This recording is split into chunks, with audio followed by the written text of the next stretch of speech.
Hey guys, tonight we're heading straight into the crusty underbelly of history. The kind of story that smells like wet leather, spoiled meat, and just a whisper of despair. You're standing in the middle of 18th century Paris, and the first thing you notice isn't the grandeur of the Louvre or the spires of Notre Dame, it's the stench. The gutters overflow. The mud isn't really mud. The air is thick enough to chew, and you're holding a broom that feels more symbolic than useful. And yes, you probably won't survive this. So before you get comfortable, take a moment to like the video and subscribe, but only if you genuinely enjoy what I do here. And tell me, where are you watching from, and what time is it there? I love seeing just how far these sleepy stories can travel. Now, dim the lights, maybe turn on a fan for that soft background hum, and let's ease into tonight's journey together. You've just stepped off a barge on the Seine. It's early morning, though the pale light seeping through the smoky Parisian sky doesn't feel fresh. It's closer to the color of dishwater.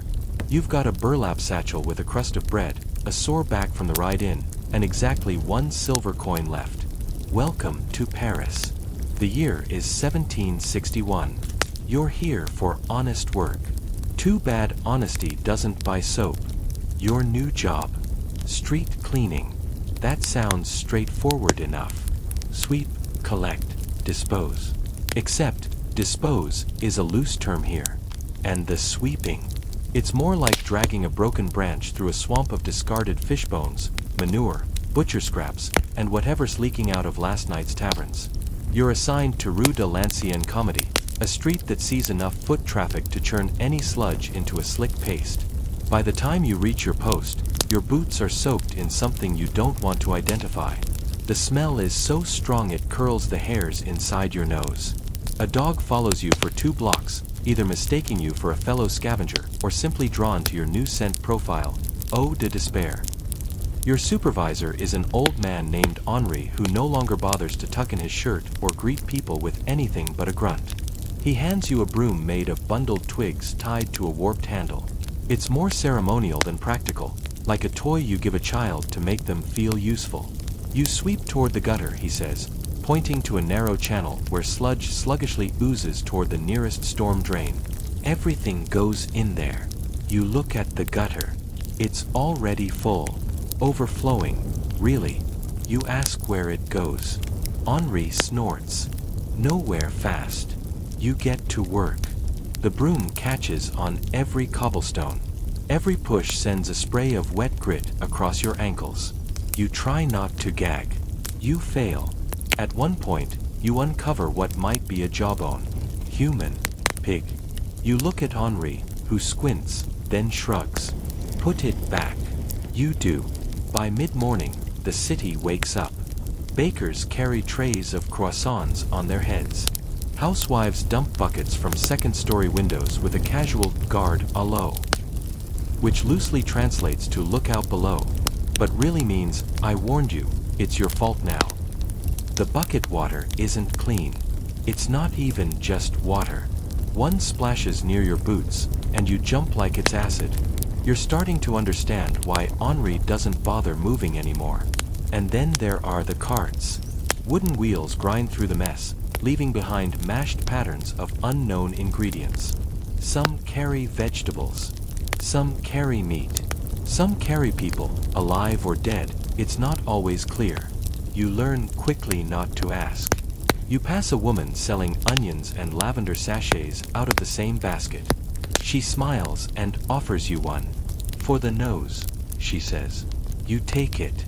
The lavender smells faintly of mildew, but it's better than the alternative. You tuck it into your shirt. The onions you decline. You're not yet that desperate. Around noon, you finally pause to eat. Bread gone stale.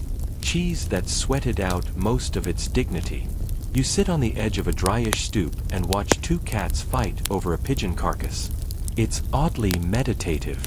And here's the historical bit.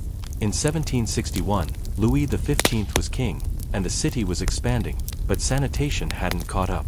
There were some sewer systems, yes, but most were clogged or broken. Street cleaners like you were meant to push the refuse towards central collection pits, but often, the pits overflowed. Sometimes, you shoveled filth just to keep it from reaching someone's doorway. Most days, you lost that battle. Quirky side note. Street cleaners were technically city employees, but many paid for the privilege to work on certain lucrative routes, ones with wealthier residents who might toss a coin for extra effort or cleanliness near their shops. Of course, you didn't land one of those routes. Yours is firmly in no-tipping territory. Historians still argue whether the cleaners were ever truly seen as civic heroes or just tolerated vermin with brooms. Evidence suggests a bit of both. Back on the street, a group of boys run past, knocking over a waste cart. You're ordered to scoop the mess back in. The smell is eye-watering. Henri mumbles something about Paris baptisms and lights a stubby pipe. By dusk, you're starting to hallucinate smells that aren't there. Fresh strawberries, cinnamon, even rain. You envy the rats. They at least get to travel in packs. You're alone, save for Henri and a boy named Etienne who's fallen asleep face first in a pile of straw. You keep sweeping. Your broom's bristles are half gone. Your arms ache. Your back is a folded chair. The sun sets in streaks of copper and ash, and the streets glow with flickering lanterns. They make everything look prettier than it is. People come out to stroll, pretending the air isn't thick with rot. Perfumed nobles pass by, their carriages spraying gutter water like it's cologne. One tosses a half-eaten apple core. It lands beside your boot. You don't bother picking it up. Eventually, you're dismissed. Henri mutters something about being back before dawn and disappears into a wine shop.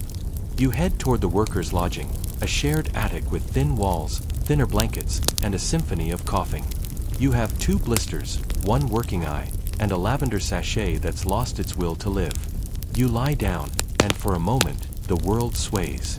Maybe it's exhaustion. Maybe it's the wooden slats under your back.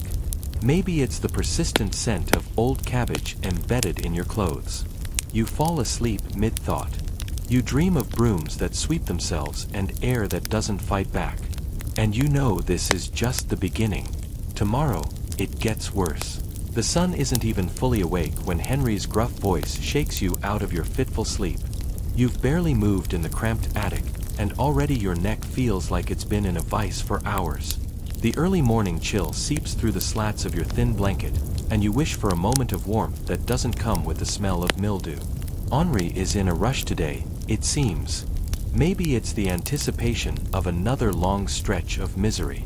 Maybe he's just tired of seeing your face.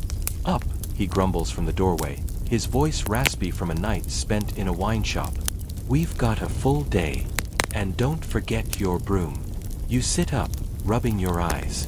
The morning light is gray, the kind that never truly brightens, just shifts from one shadow to the next.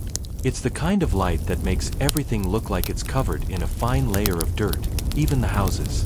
You stagger to your feet, gather your sorry excuse for belongings, and head out the door.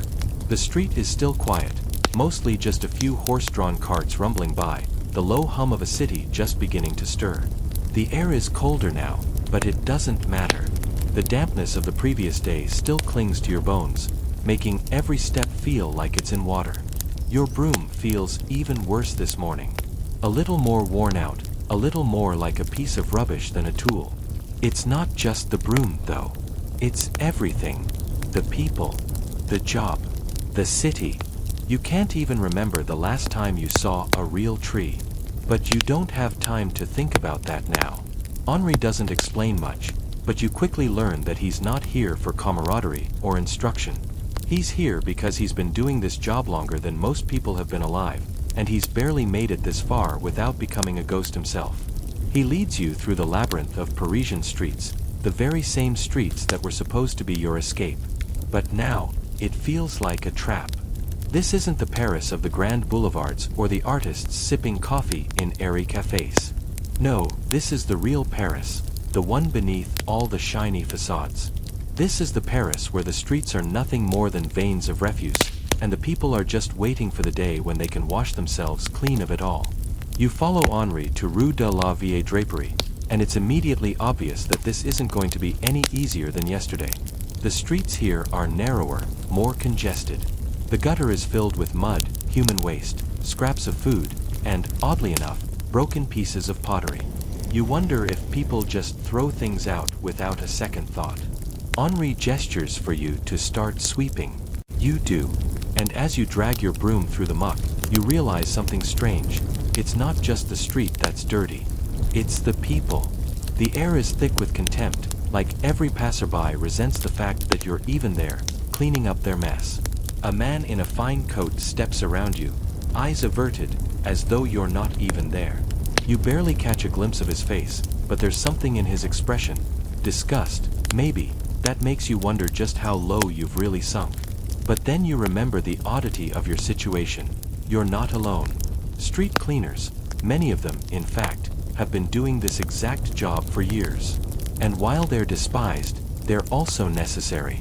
Because if no one did this, the streets would turn into an even worse cesspool. So, even though you're practically invisible to the upper crust of Paris, you have an odd kind of importance. If only to keep the rats from overrunning the city. There's another quirk about this job, something you didn't expect: the constant state of danger. Horse-drawn carts are a common sight in 18th century Paris, and they're about as forgiving as the smell of rotting fish.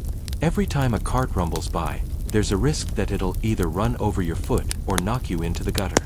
You've already lost count of how many times you've had to jump out of the way or duck behind a nearby barrel to avoid being trampled.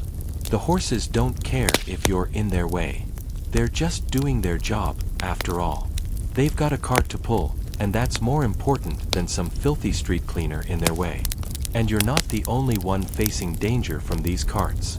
Historians note that Paris in the 18th century had very few dedicated pedestrian walkways. Roads were narrow and packed with all sorts of traffic, human and animal. Street cleaners like you were constantly at risk of being crushed by a passing carriage or cart, especially when roads were busy with merchants, nobles, and their servants. The real challenge, however, is navigating the puddles of refuse. Every step feels like it could be your last, especially when you're trying to maneuver around puddles that could hide anything from broken glass to bits of spoiled meat. The occasional body part might even pop up unexpectedly. You try not to think about it. In fact, it's better if you don't. Today's task is more complex than just sweeping. You've been asked to clear away a particularly nasty pile of animal bones and scrap metal that has accumulated in the alley. The smell is enough to make your stomach turn, but you have to get the job done. The bones are sharp and sticky, covered in what seems like a mixture of blood, grease, and who knows what else. You grab a pair of tongs, hoping they'll protect you from the worst of it. But no matter how careful you are, the job is never truly clean. You pause for a moment and look at the scene around you. It's a grim reminder that, in Paris, cleanliness isn't just a matter of hygiene, it's a matter of class. The wealthy don't clean the streets. They simply walk around them, hoping their silk stockings stay clean. And if they do get a bit dirty, well, that's what their servants are for. You look around at the other street cleaners. There's no camaraderie here, only the dull hum of exhausted workers, each one consumed with their own struggle to survive the day. You can't help but wonder if you're the only one who feels like this isn't just a job, it's a sentence. But no matter what, you press on. The only way out is through. And just when you think the day can't get worse, Henri gives you a look that says it all. The worst part of this job? It's not the smell. It's not the muck or the rats or even the nobles who sneer at you. It's the fact that you have to keep doing it, day after day, without so much as a moment to catch your breath. You try to swallow your frustration, but the taste is bitter. Tomorrow, it will be the same. The sun is higher now, but it doesn't do much to ease the cold that seeped into your bones. You've been working for hours, yet the streets are still as filthy as ever. The muck doesn't seem to disappear no matter how many times you sweep it away. Every flick of your broom just moves it around, like trying to wipe away a stain with a rag that's been used far too long. Henri's not much help. He's always a few steps ahead, muttering curses under his breath, while you're left behind to deal with the mess. He doesn't even look up as you struggle with your broom, his eyes fixed on the horizon like he's somewhere else entirely. You're starting to wonder if he even notices the people around him anymore. But then again, you're starting to feel the same way. The sounds of Paris fill the air, horses clopping, voices shouting, the occasional crash of a cart spilling its contents onto the cobblestones, but they're just noise now. None of it seems to matter. You can hear the city, but you can't feel it. It's like you're a part of the background, just another piece of the dirt and grime. At least you're not alone in this miserable task. Around you, other street cleaners shuffle about, each one moving like a ghost through the haze. Some of them look younger than you, barely out of their teens, while others are older, their faces lined with years of hardship. The older ones don't seem to mind the work as much. They've been doing it so long that they've probably accepted it as their lot in life. Then there are the younger ones. You catch a glimpse of one, a kid, really, hunched over his broom, eyes wide, like he's still in disbelief that this is his future. He's probably new to the job, just like you. Maybe he had some grand dreams once. Maybe he thought he could make something of himself. You feel a pang of sympathy for him. You can see the same thing in his eyes that you saw in your own when you first started. But you know better now. Dreams are a luxury. Survival is the only thing that matters. As you move deeper into the heart of Paris, you can't help but notice the contrast between the wealthy districts and the ones where you work. The further you get from the grand boulevards, the more the streets seem to degrade into chaos. The shops here are little more than dilapidated shacks, their windows cracked, their doors hanging off their hinges. The people who pass by seem just as broken as the buildings, their faces tired, their eyes hollow.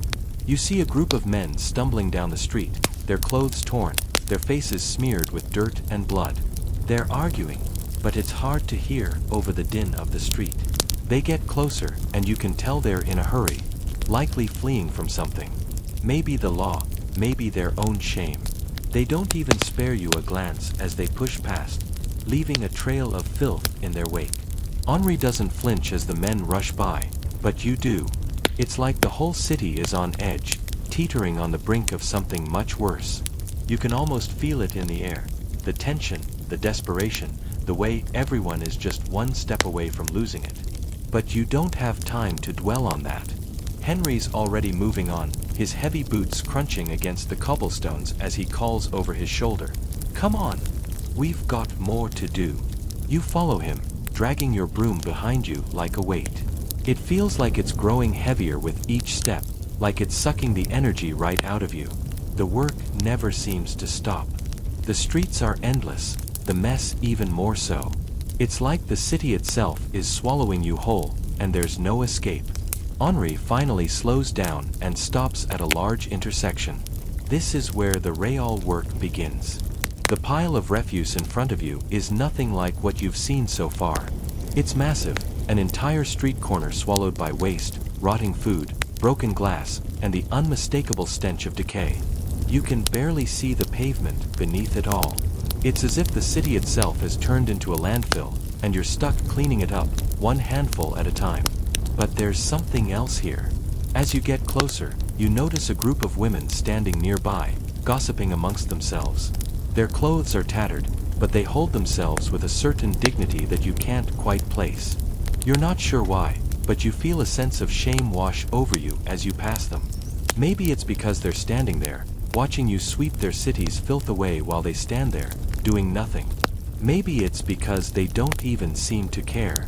You start to wonder if this is what your life is going to be. Sweeping trash while the rest of the world watches from the sidelines. The thought makes your stomach turn, but you push it aside. No time for that. As you bend to pick up a broken bottle, the weight of the job crashes into you once again. You can feel the strain in your back, the ache in your legs, the heaviness in your chest. You can feel the sweat dripping down your brow, stinging your eyes. The smell of the refuse is overpowering now, clinging to your skin, your clothes, your very being. And then, just as you think you can't take another step, you hear it, a faint, rhythmic sound in the distance. It's the sound of a bell, tolling. At first, you think it's just the usual city noise, but then you realize it's something else entirely. The bell is coming from the church nearby. It's noon. Noon. You've made it this far, and the day's only halfway over. The realization hits you like a ton of bricks. You still have hours of sweeping ahead of you. Hours of scraping away at the city's grime while the world goes on around you, oblivious. You force yourself to keep moving, but it's like your limbs have turned to stone. Each step feels like a betrayal of your body, but you push through. After all, what else is there to do? Historians still argue whether the street cleaning system of Paris was deliberately set up to be dehumanizing, or if it simply grew that way over time. Regardless, the result is the same.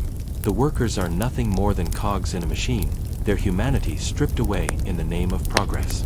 And for you, this is your reality now. Henry's voice cuts through your thoughts. Keep going. Don't stop. And so, you don't. You're dragging your broom along the stones now, more from habit than purpose. The tolling of noon still echoes in your ears, but it doesn't bring any relief. If anything, it's a grim reminder that you're not even close to done. Noon just means the stink will rise with the heat. Paris is waking up in full force now. You can hear the crescendo building all around you, hawkers shouting in the markets, carriage wheels clattering, babies wailing from open windows. And underneath it all, the constant slap of leather boots in puddles of everything but rainwater. The city's alive, and it's breathing through its filth. You're just one more lung cell in this diseased creature. Henri doesn't stop. He never does. Rue de la Femmes Tête next, he mutters, nodding toward a crooked alley. You blink. The street of the woman without a head? Don't ask, he says, seeing your look. Some say it's haunted. Some say she was real. What matters is, it stinks. And he's right. The moment you step into the alley, you gag. The stench is so strong it feels like it has weight, pressing into your skin like hands. Rotten turnips. Stale urine. Blood. Maybe wine. No, definitely not wine. You clench your jaw and get to work. This isn't sweeping. This is excavation. You have to bend, scoop, scrape, repeat. The bristles on your broom are no match for what's congealed here. You use your gloved hands sometimes, but even through the leather you feel the texture of things that should never be touched. A mushy loaf of bread with something moving inside it. A stiffened rag, soaked with something that dried rust red. You shiver, but not from cold. Henri points to a long trail of black sludge running along the base of the wall. That's from the tannery runoff, he says casually. Pigskin, or maybe ox. See how it curls. You do. It's a greasy, unnatural color, with bits of hair still tangled in it. The smell is sharp and chemical, like something from a nightmare. You blink back tears. The fumes are acidic, and they sear your nose and throat. The tanners, Henri tells you, dump waste out the back when no one's looking. It's not legal, but nobody checks. Nobody wants to. Ever wonder what's really in this stuff? He adds. Could be anything. Animal parts. Human parts, even. Paris is big. You don't answer. Because now you're wondering. Every few minutes, someone passes through the alley. A boy on a delivery run, hopping over puddles like they're fire. A hunched woman with a basket of eggs, humming to herself in perfect contrast to the squalor around her. A nobleman, clean boots, powdered wig, ivory cane, lifts his nose and snorts like your presence has personally offended him. He doesn't stop to help, of course. Just sneers and quickens his pace. Too many nobles in this part of town now, Henri mutters. They want the prestige of the old city, but not the smell. Guess who gets to fix that? You. That's who. The broom catches on something soft. You prod it with your foot, expecting another rag, but it's not cloth. It's a small, bloated creature. A rat, maybe. Or what used to be one. You step back, swallowing hard. Paris has thousands of these. Some are dead. Some are not. Henri crouches beside you and picks up a chunk of soapstone from the gutter. For scent, he says, grinding it under his nose before handing it to you. Doesn't help much, but tricks your brain for a few minutes. You press it to your face, and it's true. There's a faint whiff of something floral, almost powdery. It fades fast, but it's better than nothing. That's your lesson of the day. Better than nothing is still better. You clear a corner of the alley and move on, but not before spotting something odd on the wall. An old bit of graffiti scratched into the stone. Morts ici, oubliés toujours. Dead here. Forgotten forever. It gives you pause. Not because it's morbid, but because it feels accurate.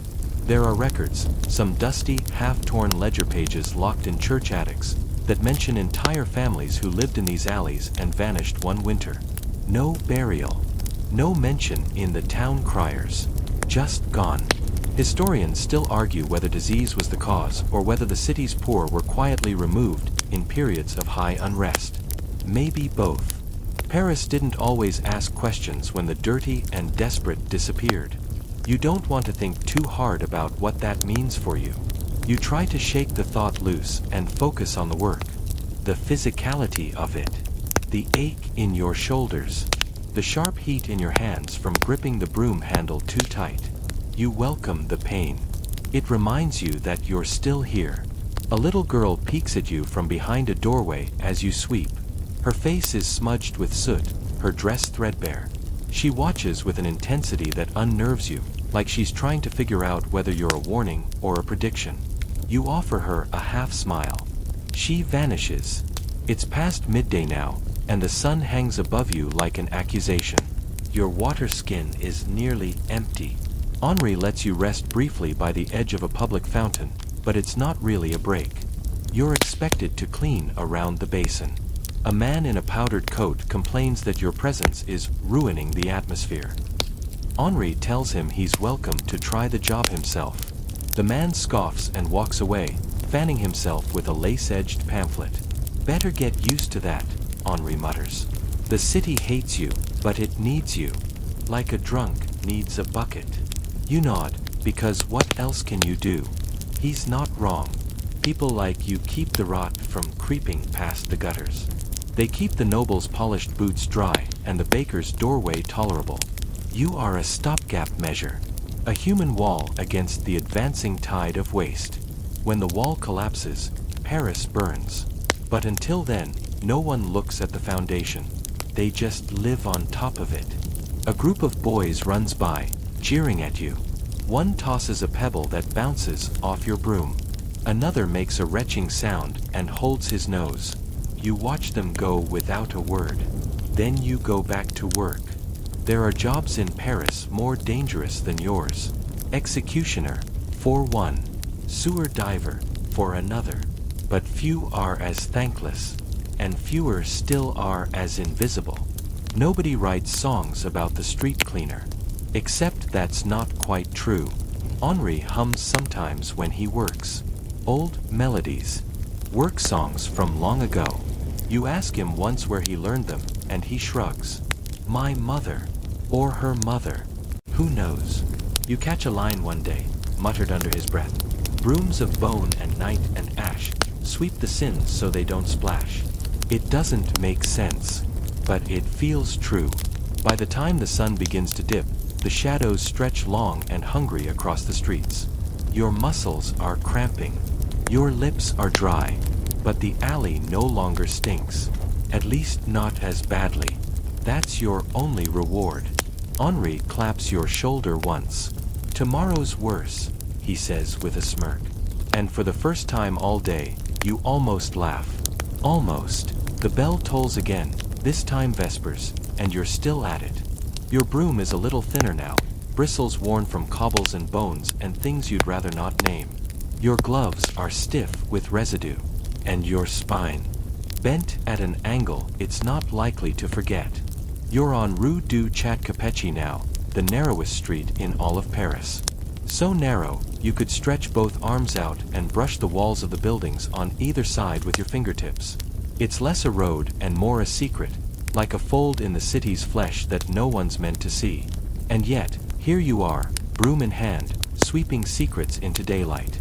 Not that there's much daylight left. The sun's slanting low, gilding everything in false warmth. It makes the puddles shimmer, pretty if you don't know better. But you do. You do now. Tonight, you're assigned to the dead zones. Henri says it like it's a joke. But it's not. Not really. The dead zones are the corners of Paris that seem permanently exhausted, where no amount of sweeping makes a dent. They're places even the clergy won't bless twice. The Rue du Chat-Capecchi is first. Then Rue de Mauvais Garçons. Then the shadowed slit of Rue de Beavre, where the river used to run but now only trickles. What do they all have in common? They're quiet. Too quiet. You've worked in the noise all day, shouting vendors, wheels, hooves, bells. But in the dead zones, the city holds its breath. No footsteps. No music. No cats, even. Just your own shuffling and the rasp of broom straw against stone. The silence creeps into your bones. Henri doesn't come here. He hands the task to you with a shrug. Rite of passage, he says. Then he vanishes back toward the light and the noise, leaving you behind with fading sun and fading courage. You think you're alone. You really do. But there's a shape in the shadows. Not quite a person. Not quite not. It flits away when you turn. Or was it never there? You remember Henry's warning. If the shadows move before the wind does, don't follow. You don't. You sweep. And as you sweep, your mind begins to wander to the underbelly of the job. Not just the waste, but the whispers.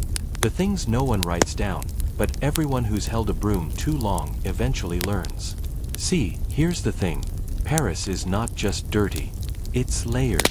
Under the cobblestones, there's history, but also rot. Layers of it. Centuries of compressed detritus, soaked in wine, sweat, milk, and blood. And sometimes, buried in the silt, there are things. Things you're not supposed to find. You do, of course. Everyone does eventually. Today, it's a tiny wooden doll, its face smoothed to nothing, but its arms outstretched as if in welcome or warning. Another time, a baby shoe with a dried-up sprig of lavender knotted inside.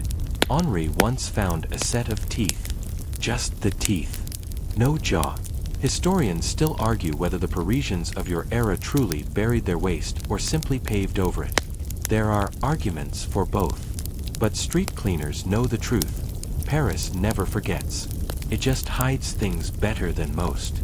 In Rue de Mauvais Garçons, the lanterns don't quite reach the walls. The darkness seems to peel inward from the edges. You sweep there anyway. What else can you do? You scrape up what you can. Mud and bones. Feathers. A spool of thread wrapped in something blackened and brittle. It smells like regret. You don't pause. You never pause in the dead zones. Because sometimes, when you stop, you hear breathing that isn't yours. You reach Rue de Beavre at last. The old path of the river, now choked with runoff and sorrow. They say fish used to swim here. Now it's a thin stream that glistens only when the moon pities it. You kneel to scrub the edges of the path. Your knees sink into something soft. You don't look. Better not to look. Instead, you remember the stories. The Beavre is where butchers dumped their refuse. Blood, entrails, hooves, teeth. Over the centuries, it became a ribbon of red. And red attracts things. Not animals. Things. Henri says it with a smile, but you've seen the way his hands shake when he passes this street. Old things, he mutters.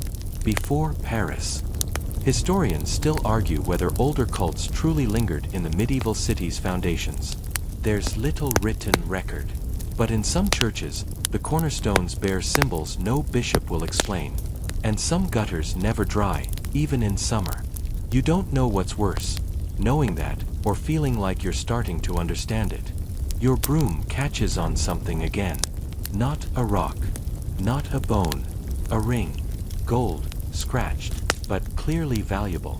You hold it for a heartbeat. Then you throw it into the stream. Henri taught you that too. If it shines in a dead zone, it's not for you. The wind picks up as if in approval. Or warning. You finish your work quickly after that. As much as you can. You can't really clean these places. You just make them seem a little less forgotten. As you walk back toward the lantern glow of the living city, you don't look over your shoulder. But you feel it. The dead zone's watching. Grateful, maybe. Or just waiting. Either way, you don't plan to come back. Not tonight. Not alone. You find Henri at the edge of the square, where the tavern laughter begins to warm the air again. He nods at you. Survived, did you? You nod back. But you're not entirely sure. Your hands smell like vinegar-soaked rope. That's the first thing you notice when you wake. Not the pain in your lower back or the scratch in your throat from last night's smoke, though those are there too, but the scent. Acrid, tangy, deep. It clings to you like sweat or memory. You slept in the depot again. You're not supposed to, but the walk home was too long and your legs too full of fire. So now you're curled beneath a warped cartwheel, swaddled in your coat, with a mouse nibbling at yesterday's crust near your foot. You're not even mad about the mouse. You get it. We all want crumbs. You stretch. Everything cracks. Henry's already up. He doesn't sleep here. He's got a cot at his sister's place. But he always shows up before you, bleary-eyed and chewing dried plum like it's tobacco. He hands you a satchel. Delivery today, he says, like it's no big deal. But it is. Delivery means you're not sweeping. You're not hurling slop or fending off roaches with your boot. You're transporting. Specifically, you're delivering the collected waste, garbage, soot, ash, horse dung, and worse, to the outskirts, where Paris pretends it doesn't exist. The ghost fringe of the city. The place where poor land meets poorer luck. The dump sites. You've heard the stories. Everyone has. Some say the dumps stretch endlessly, like deserts made of filth. Others say they breathe. That when the wind hits just right, the mounds move, shift, groan. As if something's alive underneath. Historians still argue whether the refuse zones were intentionally layered to absorb disease, or if they simply grew out of control, like tumors fed by human negligence. Either way, you're going. Henri doesn't offer to come with you. He pats the mule, Velour, who will haul the cart.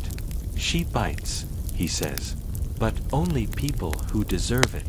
You eye the mule. It eyes you back. You climb aboard. Velour groans as the wheels creak into motion. The streets blur past you in that slow, lurching rhythm only a mule-drawn cart can provide.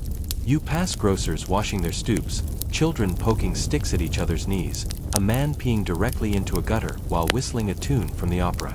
He nods at you as you pass, like this is all perfectly normal. It is. This is Paris. The further you go, the less color there is. The buildings lose their charm. Balconies vanish. Windows shut tighter. Eventually, you hit the wall. Not the metaphorical one, though that's coming too, but the actual city boundary. The wall of Charles V, still standing, just barely. Beyond that, the land sags. It's no longer cobbled, no longer maintained. Just dirt and ruin and the occasional twisted tree that looks like it regrets being born. This is the dump zone. La Voirie. Officially, it's a waste management site. Unofficially, it's where dignity goes to die. The air thickens before you even reach the first mound. It's not a smell you can describe, really. It's layers of smell. Rot, fire, meat, smoke, feces, metal, hair. All woven together like a hideous perfume worn by a ghost. Velour stops. Smart girl. Even she has limits. You take the reins and lead her the rest of the way, wheels catching in ruts thick with slime. There are others here. Not people, exactly. Scavengers. They live in lean-tos made from scrap. They have eyes like birds and fingers like broken twigs. They scuttle more than walk. Some of them used to be street cleaners. You can tell by the gloves they wear, once standard issue leather, now patched with canvas and prayer. One of them approaches. His name's Jules. You've heard of him. He used to run a corner of the Rue de l'Arbre until he saw too much, as Henri puts it. Now he speaks only in rhyme and sells teeth. Not his own, unfortunately. Jules nods at you. You've brought us offerings, he says. You blink. It's trash, you reply. Same thing, he grins, revealing that he is, in fact, missing several teeth. You unload the cart. The refuse tumbles down the side of an already monstrous hill, adding its own stench to the layered perfume of suffering. A flock of gulls screams overhead like lost souls in a fever dream. Then you see it. The structure. It's not tall. Not really. But it's there. Rising from the center of the largest mound, a little hovel of sorts. Made from wood, metal, bone. It shouldn't be standing, and yet, it is. Balanced, impossibly, at the peak. You ask Jules about it. He shakes his head. No one goes there, he says. Not even the dogs. Why not? He grins again. Because someone's already there. You stare. Is he joking? You think of Henry's stories about the Witch of Lavoirie, the old hag who collects bones and whispers secrets into the dirt. You thought it was a child's tale, like goblins or landlords. But Jules is dead serious. You don't approach the hovel. You're smarter than that. But you can't unsee it. As you lead Velour back to the cart, something shifts in the pile nearby. Not a rat. Too big. Not a dog. Too slow. You don't look back. You just climb into the seat and flick the reins. Velour obeys. The dump fades behind you like a bad dream, though the smell follows you for miles. Later that night, when you strip your clothes and scrub your skin with vinegar water until it stings, you'll still smell it. You'll smell it in your pillow, in your breath, in your dreams. Because here's the thing no one tells you until it's too late. Once you've seen the city's underbelly, it sees you too. And it remembers. Always. You'll return to the dumps again. Of course you will. It's part of the job. But next time, you won't look up at the hovel. And if someone calls your name from the pile, you won't answer. At least, you hope you won't. You're beginning to understand something. Paris isn't built on stone.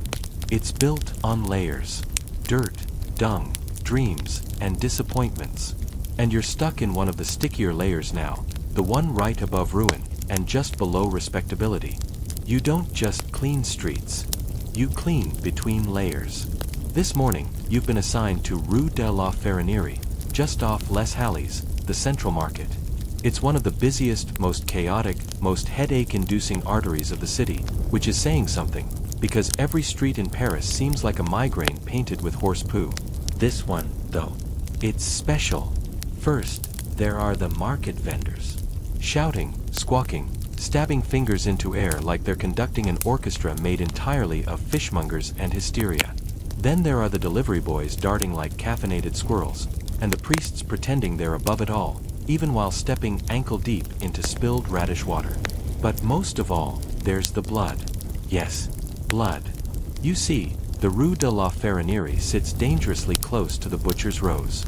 And dangerously isn't just a dramatic word here, it's literal.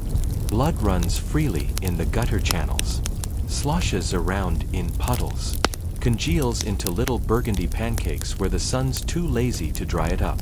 The stench is cloying, coppery, sweet, and awful, like licking an old coin. You trudge toward the flow with your broom over your shoulder, trying not to gag. The cart follows slowly behind you, pulled by 2 oxen and a boy who can't be older than 11. His name's Etienne. He whistles while walking, and somehow the tune makes it worse. Cleaning this street isn't just a task, it's an endurance test. The runoff from butchers, fishmongers, and public pissers all converges into a viscous stew in the gutters. There's no neat sweeping here, just scraping, scooping, and strategic praying. The tool you're using isn't even a broom anymore. It's a bastard child of rake and shovel. You drag it along the curb, teeth catching on chunks of meat, gobs of fat, shreds of onion, and something unidentifiable that squirms when touched. You choose not to think about it. From time to time, someone yells at you. Cleaner, you missed a spot. Don't splash me, brute. Tell your ox to stop farting. You don't respond. You've learned that silence is armor. You just keep moving. A lady passes you, holding a lace kerchief to her nose. Her heels click click click, immaculate and oblivious. You look at her dress, white. Bold move. She clearly hasn't walked this route before. Etienne stops beside you. Want to know a secret? He asks, blinking through the grime. You nod. There's a corpse under the stall by the spice vendor. You glance toward the stall in question. Big red awning. Buckets of cinnamon and star anise. No one's acting alarmed. How do you know? He shrugs. I saw it yesterday. Old man. Covered with sacks now. You take a moment to appreciate how horrifyingly normal that sounds coming from a child. Then you keep scraping. Historians still argue whether the death toll from market-adjacent causes, trampling, food poisoning, spontaneous cardiac arrest during haggling, was ever tracked. Some say the city simply folded the bodies into its rhythm. That a good day meant fewer than 3 surprises in the gutters. Your day isn't good. Around mid-morning, the smell shifts. You know this smell. Even in a city of stinks, this one's intimate. Like sweat and shame had a baby and forgot to bathe it. You turn, and yes, there he is. The trotteur. That's not his real name, of course. It's what everyone calls him. He's not a cleaner, not a merchant, not a butcher. He's just there. All the time. Trotting. Around corners. Through stalls. Between buckets of goat parts. Always with that grin and those glassy eyes like he's seeing something funny that no one else can. He walks up to you and nods solemnly. They're cooking lungs today, he says. You stare at him. He nods again. Pig lungs. You can tell by the smoke. Thinner than beef. Whispery. Then he trots off. Quirky tidbit of the day? Found it. You resume scraping. At one point, you have to stop and dump the cart. Not into a proper receptacle, mind you. That would be too logical for 18th century Paris. No, you haul it toward the nearest sewage trench, remove the backboard, and watch the slurry of gore and garbage spill out like soup from a cracked bowl. It steams. You gag. A rat the size of a baby emerges from the hole and sniffs the edge. It locks eyes with you. You don't blink. It doesn't either. Eventually, it leaves. You win. Kind of. Later, as the day drags on and the sun angles just so, you notice something strange. The blood has dried into spirals. Beautiful, almost. Like accidental art. The way the fat has curled at the edges of the puddles. The way the ash from nearby chimneys has mixed with crushed fennel and soot to create patterns that look vaguely like handwriting. It's moments like this that make you pause. Not in awe, please, let's not be poetic. More in confusion. Like, what are you doing here? Not in life. That question's too big. Just here. On this corner. Scraping dried pig blood from a cobblestone next to a man who sells 3-legged chickens and a woman who calls every child Lucien, regardless of their name. You sigh. A plume of dust rises and sticks to your lip. At sunset, the bells toll. Church, of course. But also curfew. You finish up. Hand your rake to Etienne. He tucks it under the cart like it's made of gold. You wonder how he's not more broken than he is. Maybe he is. Maybe he's just waiting for a crack. On the way back, you pass the same white dress woman. Her hem is ruined. Splattered. Frayed. You give her a look. She glares back. No one wins. As you return to the depot, your boots heavier than yesterday and your shoulders steeper than gravity allows, you realize something new. You didn't survive today. You just endured it. And tomorrow, you'll do it again. Because Paris always has more blood, more rats, more smells that haunt your tongue. You hang your coat on the nail. You lie down on the bench. You close your eyes. You dream of spirals. The sun's barely up, but your bones are already arguing. Not just complaining, arguing. Your knees think today should be a rest day. Your back's proposing a coup. Even your fingers, normally silent in their suffering, are twitching with the memory of yesterday's rake handle.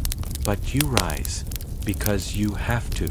And because the depot floor is colder than a nun's handshake. You grab your broom, it's really more of a glorified bundle of sticks tied together with hope, and shuffle toward today's assignment. You've drawn night soil duty. Yes. Human waste. Congratulations. Paris in the 1700s doesn't exactly flush its problems away. Not when the plumbing is medieval at best and aspirational at worst. So when someone says, night soil, they don't mean poetic soil kissed by moonlight. No, they mean poop. Human excrement, collected from chamber pots and slop buckets, sloshing and fermenting in the shadows. And your job is to help move it. What's worse, you're not even working the good night soil route. Not that any exist really, but at least the richer districts bribe their way into slightly better smells and fewer rats. You, however, are headed to the marais. Not the posh marais of centuries later. No, the crowded, chaotic, writhing wormhole of human activity that 18th century Paris called the upper crust. Which is ironic, because the only crust here is the stuff forming on the insides of latrine barrels. You hoist one onto a cart. It sloshes. The smell hits you like a betrayal. This is not new. This is not surprising. But it's still personal. You gag. Not dramatically, but with the weary resignation of someone who knows the worst part hasn't happened yet. Etienne, now promoted from ox boy to assistant scooper, a title you invented, thank you very much, looks less green than yesterday. Which is somehow worse. He's adjusting too fast. Hold that steady, you mutter, guiding him toward the first drop point.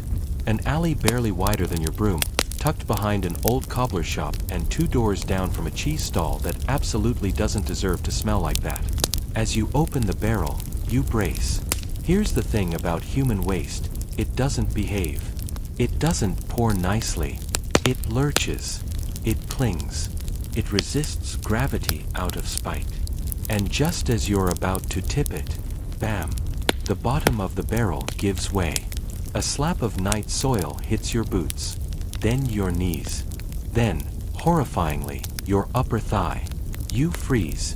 Don't move. Etienne cries, helpfully, from 2 meters away. You don't scream. That would require air, and your lungs are currently locked in self-defense mode. Instead, you just breathe through your mouth and recite the Ave Maria internally, even though you don't speak Latin and your faith expired around the 5th surprise rat incident. Historians still argue whether Parisian public health officials in the 1700s were criminally negligent or simply overwhelmed by scale. One scholar called the system organized chaos with a leaning toward accidental poisoning, which feels generous. Others point out that, despite the filth, the city didn't see total population collapse, which is impressive until you remember that survival doesn't equal sanitation. You rinse yourself with the horse trough. It helps about as much as a whisper helps a house fire. You press on. This particular alley is infamous. Locals call it Le Passage du Super, the sighing passage. Not because it's romantic, because everyone who walks through it sighs. Long, suffering sighs, like their soul just realized it made a terrible reincarnation mistake. But you don't have time to sigh. You're on a schedule. The next stop is worse. A boarding house where all 12 residents share one latrine. And none of them seem to know how to aim. The bucket is crusted. The wall has splash zones. You don't even ask how. You just scrape, dump, rinse, scrape again. By noon, you smell like the back end of civilization. It's about then that a carriage rolls past. Gilded, gleaming, drawn by horses so glossy they probably eat better than you do. Inside sits a powdered gentleman with a tiny dog on his lap and a look on his face that suggests someone nearby has farted in French. You lock eyes for a moment. He doesn't smile. You don't bow. The dog sneezes. You win. Again, kind of. A quirky fact floats up as you walk. In some neighborhoods, it was once fashionable to toss chamber pot contents out the window with a warning shout. Asterisk guard a low. Asterisk, watch for the water. This led to a competitive sport of avoiding splashes by hugging walls and sprinting unpredictably through alleyways. They called it the Parisian waltz. Today, someone forgets to shout. You take a hit to the shoulder. Warm. Unwelcome. You wish for death. Etienne finds it hilarious. At the final stop, a tenement of miserable proportions, you witness something worse than filth. Despair. A woman peering from a window, her face like old paper. A child with hair the color of ash and eyes that don't blink enough. They watch you clean their alley like you're part of the weather. Not even unusual. Just another dirty thing moving through. And that's what gets you. Not the smell. Not the mess. But the normalcy. The sheer, horrifying ordinariness of it all. This isn't an emergency. It's routine. By evening, your arms have turned to jelly. Your boots are crusted. Your dignity is somewhere under a pile of steaming street soup, never to return. You sit on a stone step and let your head fall back.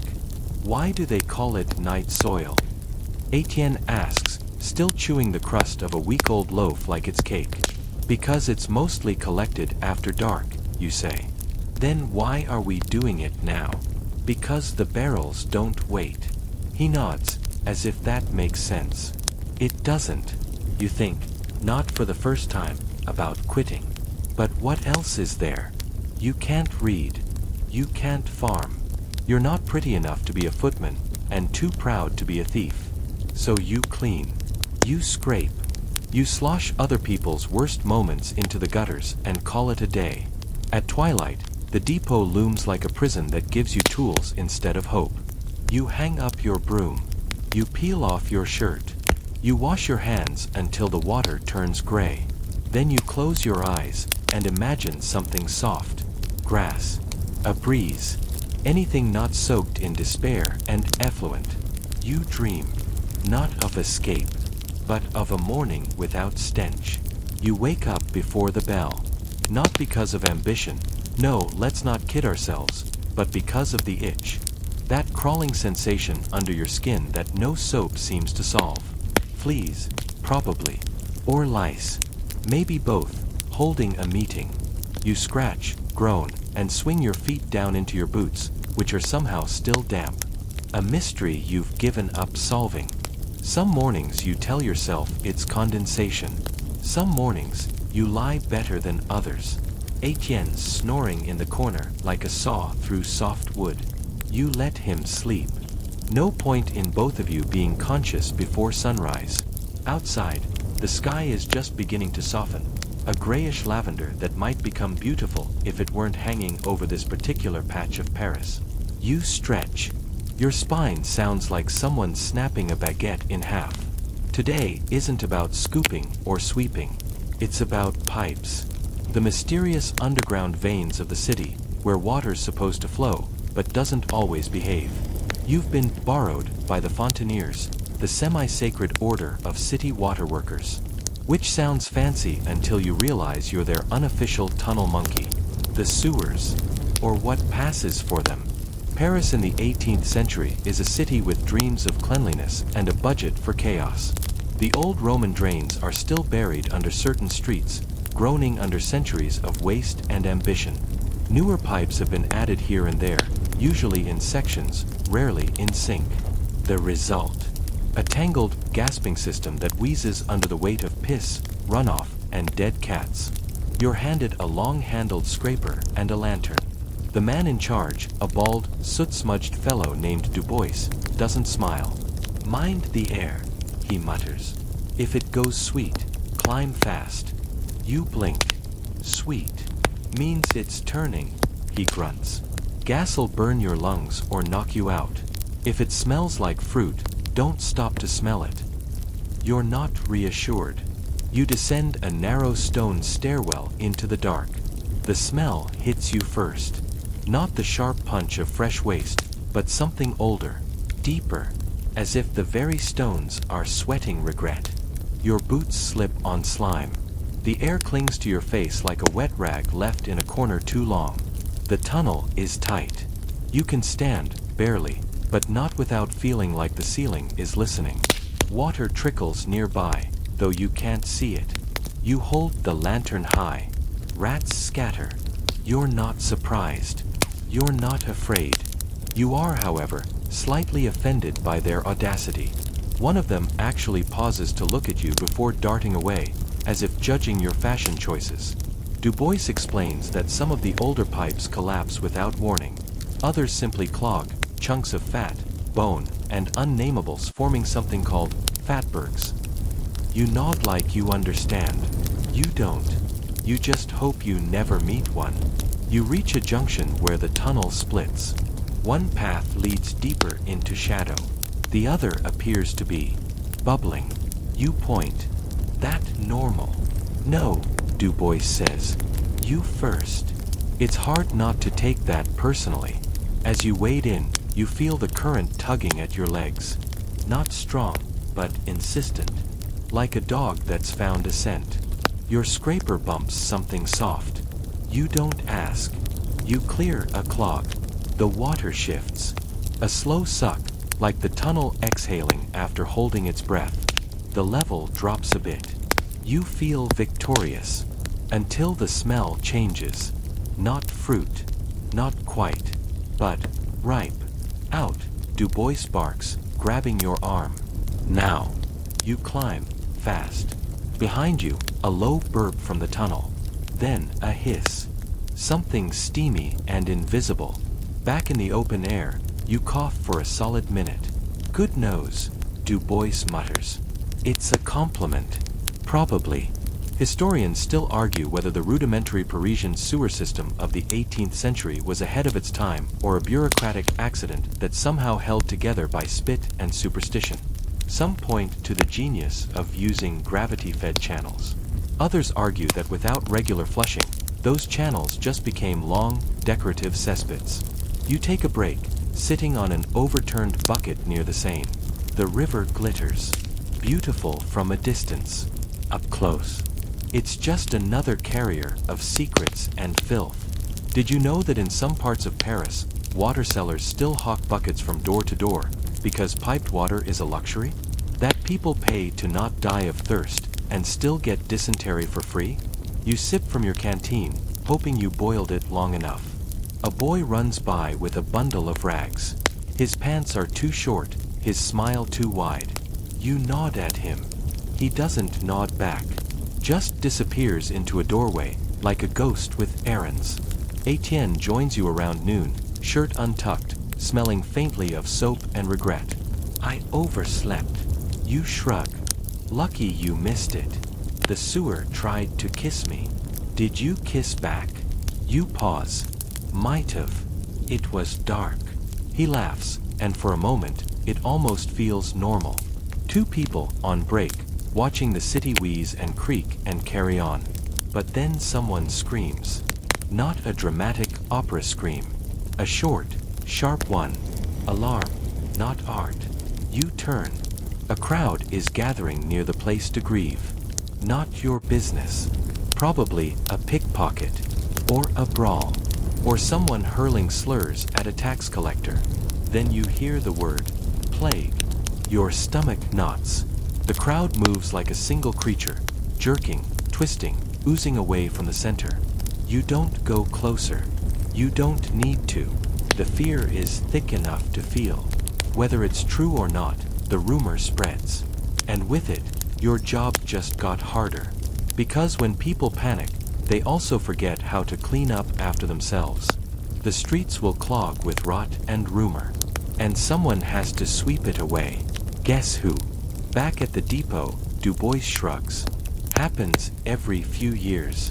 Panic more contagious than disease. You nod, but you don't believe it's just panic. There's a sharpness in the air now. Not fruit. Not sweet. Just wrong. As dusk falls, you return your scraper and lantern. You scratch your scalp. The itch is back. Or maybe it never left. Etienne hums a tune, off-key. Something his mother used to sing. You don't ask what. You lie down on the depot floor, arms behind your head. You stare at the ceiling beams. And you wonder, what happens when the pipes finally burst? Not just the sewers, but the city. All of it. A system pushed too far, holding back the dark with barrels and brooms. You close your eyes and dream of rain. Just water. Only water. The next day, you find yourself back at it before the sun's even cracked. There's a sour taste on your tongue, and you can't tell if it's the memory of the underground or the lingering whiff of plague. The city is waking up in its usual chaotic way, the bellowing of street vendors, the clattering of horses, and the occasional shout of a child playing a game you've long forgotten.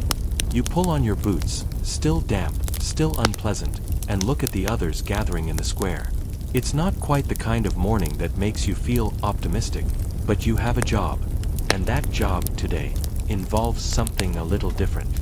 Today, you're off to the fosses, the trenches, the city's defense against the rising tide of garbage, muck, and sewage. You don't know much about them, just that they're a good spot for those whose reputations have fallen off the ledge into the deep end. Think of them like a public trash heap, where the city's dirt gets collected before it's dragged elsewhere for processing. It's grim work. The fosses aren't an official part of your responsibilities, but an emergency call is an emergency call. Du Bois slaps you on the shoulder as he passes. Let's hope it's not a double shift today. You nod, but you're not feeling particularly optimistic about the chance of that. The fosses are foul by design, not for the faint-hearted. It's the last stop before something's dumped into the river, or carted away to who knows where. The smell hits before you see it. The first breath of air that comes near the fosses is thick, laden with the weight of every imaginable unwashed sin. You immediately cough, hard enough to make your throat ache. There's something strange about this place. Perhaps it's the sense of otherness, like it's not quite part of the city, but it still somehow belongs. The jagged cliffs of refuse are stacked like an ancient city of rubbish. You can see bits of everything, scraps of food, broken pottery, bits of rotten cloth. A man named Gerard leads the crew, his mustache twitching with every other breath. Don't stand too close, he says, holding up a finger as if he's imparting life-saving wisdom. The rats love this place, and so does the water. You raise an eyebrow. The water here looks almost alive, moving in slow spirals like a sluggish creature, oozing through the gaps in the heaps of discarded waste. You pull your boots up, higher than usual, trying not to think about the creatures that may or may not be lurking beneath. Last year, Gerard says, the flood came in, pushed everything back toward the main streets. And the city, we couldn't dig it out. Ended up sitting in it for days. Sitting in it for days. You swallow hard, imagining that reality. But you can't afford to dwell on that. Not today. You move forward, scraping together heaps of trash, hoping there's not too much in the way of surprises. You're not sure what you're hoping for, really. Maybe it's the absence of rats. Maybe the smell of rotten meat doesn't bother you as much anymore. Maybe. You scrape, you gather, and you pray you don't make eye contact with anyone here. Most of the others have done this job for years. They know their way around the piles, knowing where it's safest to stand and where to dig. It's not hard work. Not exactly. It's just unrelenting. And the deeper you dig, the more you feel like you're disappearing into the mess of it all. You're part of the refuse now, your sweat mixing with filth. After all, what's the difference between human trash and the trash that clutters the streets? All of it smells the same when you're standing in it. Gerard pauses. Hey, Benoit, you good?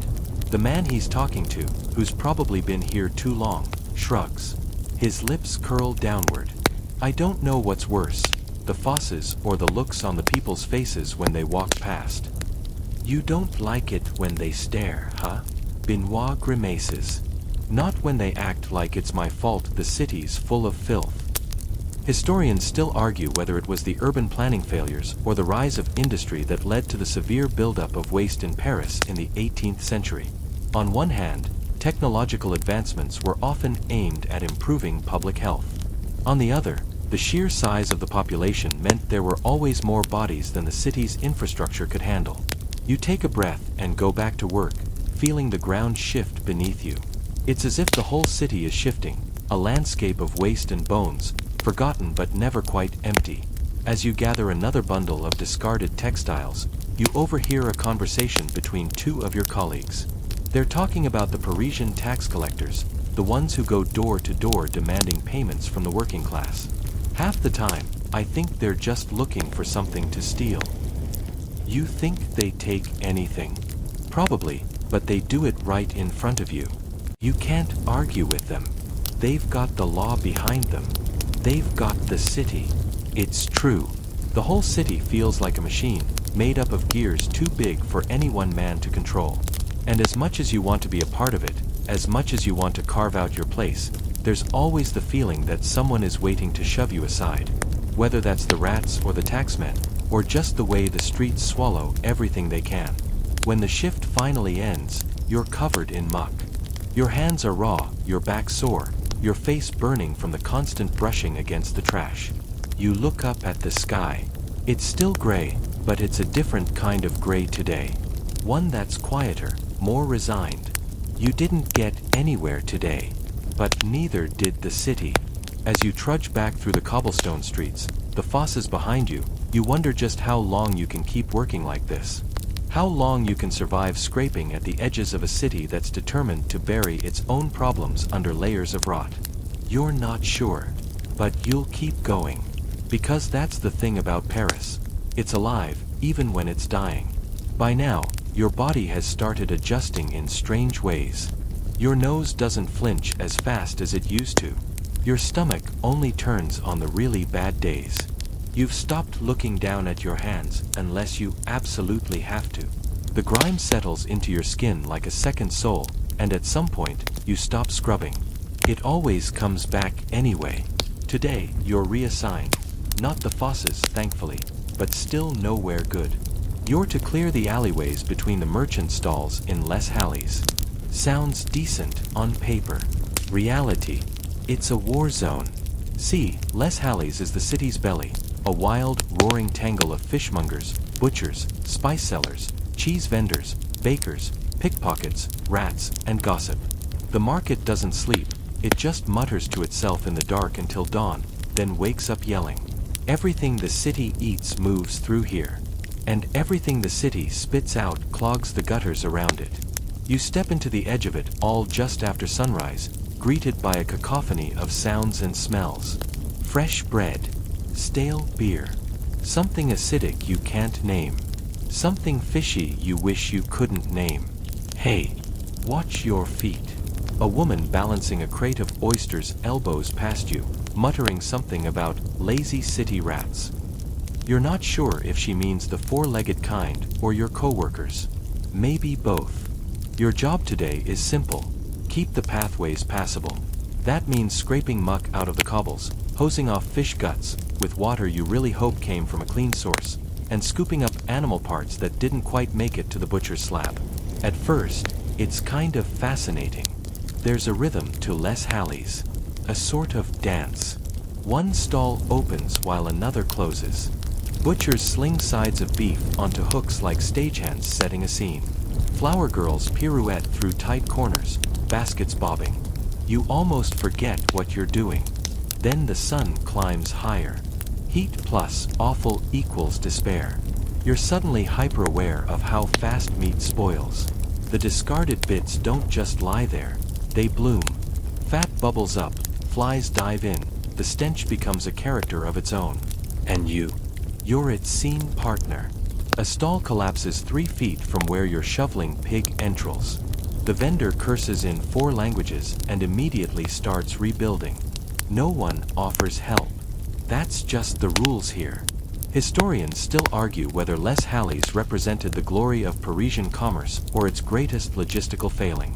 On the one hand, it was an innovation, a central hub of trade and exchange.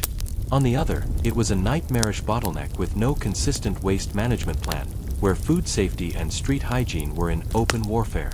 You gag into your sleeve after dragging away a heap of spoiled cabbages soaked in something suspiciously meaty. A passing boy grins at you. "Want an apple?" he asks, holding up a bruised, half-eaten one. You shake your head. "You'll change your mind," he shrugs and tosses it onto your pile. Half an hour later, a butcher's apprentice flags you down. "The drain's blocked again," he says, pointing to a shallow depression in the stone floor, now filled with a chunky, reddish soup. You crouch. This isn't just blood. This is history. Bits of hair, bone shards, clots of fat. A timeline of what's been sold today and what was probably dropped weeks ago. With your gloved hands, you did remember gloves, right? You scoop and scoop until the drain gurgles and hiccups, then suddenly sucks it all down. Satisfied, the apprentice throws you a crust of bread in thanks. You pocket it. Not because you're hungry, but because it feels like a win. Just before lunch, it starts raining. Only, in less Halleys, rain doesn't wash things away. It just moves the mess around. Now the fish guts are streaming toward your boots, and the flour dust that coated the air turns into a gluey film. You slide once, catch yourself, then slide again. Du Bois, why is he always where the chaos is? Laughs and slips worse. You land in a crate of lettuce. He lands in a crate of eels. You win. Somewhere in the chaos, a rooster escapes and launches itself into the flower stall, sending petals flying like a misplaced wedding. It's slapstick, really, if you ignore the bone-deep fatigue. By the end of the day, your broom handle has splintered, your back is screaming, and you smell like every cheese in France, but none of the good ones. Your legs are sore from dodging carts. Your arms ache from hauling barrels of who knows. And through it all, the city never pauses to thank you. Or notice you. You're part of the background. The floor of Paris. People walk over you to get to their baguettes and gossip. You finally sit, letting your shoulders sag, and for a second, you almost sleep right there on the stoop. You're jerked awake by the sensation of a mouse running over your boot. You could scream. Instead, you laugh. Because if you don't, you'll cry, or snap, or lay down in the gutter and become part of it. The market's winding down. You watch the vendors pack their goods, some shaking out cloths, some counting coins, some, like you, just staring at the dirt, wondering how the sun could still be shining when the world smells this bad. You don't clean the market. Not really. You just delay its rot. And tomorrow, it'll all be waiting again. The fish heads, the cabbage, the rooster, who somehow escaped again and is now nesting in someone's bonnet. You should go home. You should clean up. Instead, you sit, boots in a puddle of something cold and unidentifiable, and watch the city roll on. Because you survived another day. But you're not sure you lived it. Your boots are still squelching the next morning. You wring out your socks, yes, again, and wince at the blister forming under your big toe. It's less a toe now, and more a swollen little balloon of pain. But that's the luxury of complaints. You only get to have them when someone's listening. And here in your tiny rented attic, with its cracked window and single half-broken chair, your audience is a spider named Bertrand. He seems unimpressed. Outside, the sky has the color of old dishwater, and there's a smell in the air that tells you Paris is about to rain again. Of course it is. Today's post is the Rue de Petits Champs. The name is adorable. The job is not. This narrow street winds through the upper-class districts, where nobility and newly rich bourgeoisie pretend not to see the poor, even when they quite literally step over them. You're here because it rained last night, and when it rains, the waste that's been quietly piling in doorways, window ledges, and garden drains makes a grand escape into the middle of the road. Lucky you. You arrive just in time to watch a coach will fling a fan-shaped spray of gray water onto a silk-clad woman. She shrieks. Her driver scowls at you, as if it's your fault the road is more soup than street. It kind of is, technically. Your job is to make sure this kind of thing doesn't happen. So here you are, balancing on cobbles slick with mud, waste, horse urine, and something that might once have been bread pudding but now smells like vinegar. You get to work with your wooden scraper, forcing the muck toward the open sewer trench running along the side. The trench, of course, is clogged. You dig it free with the edge of your boot. And yes, once again, the smell is new. It is always new. Somehow, the city invents new kinds of rot. Today's rot has a citrus note. Unsettling.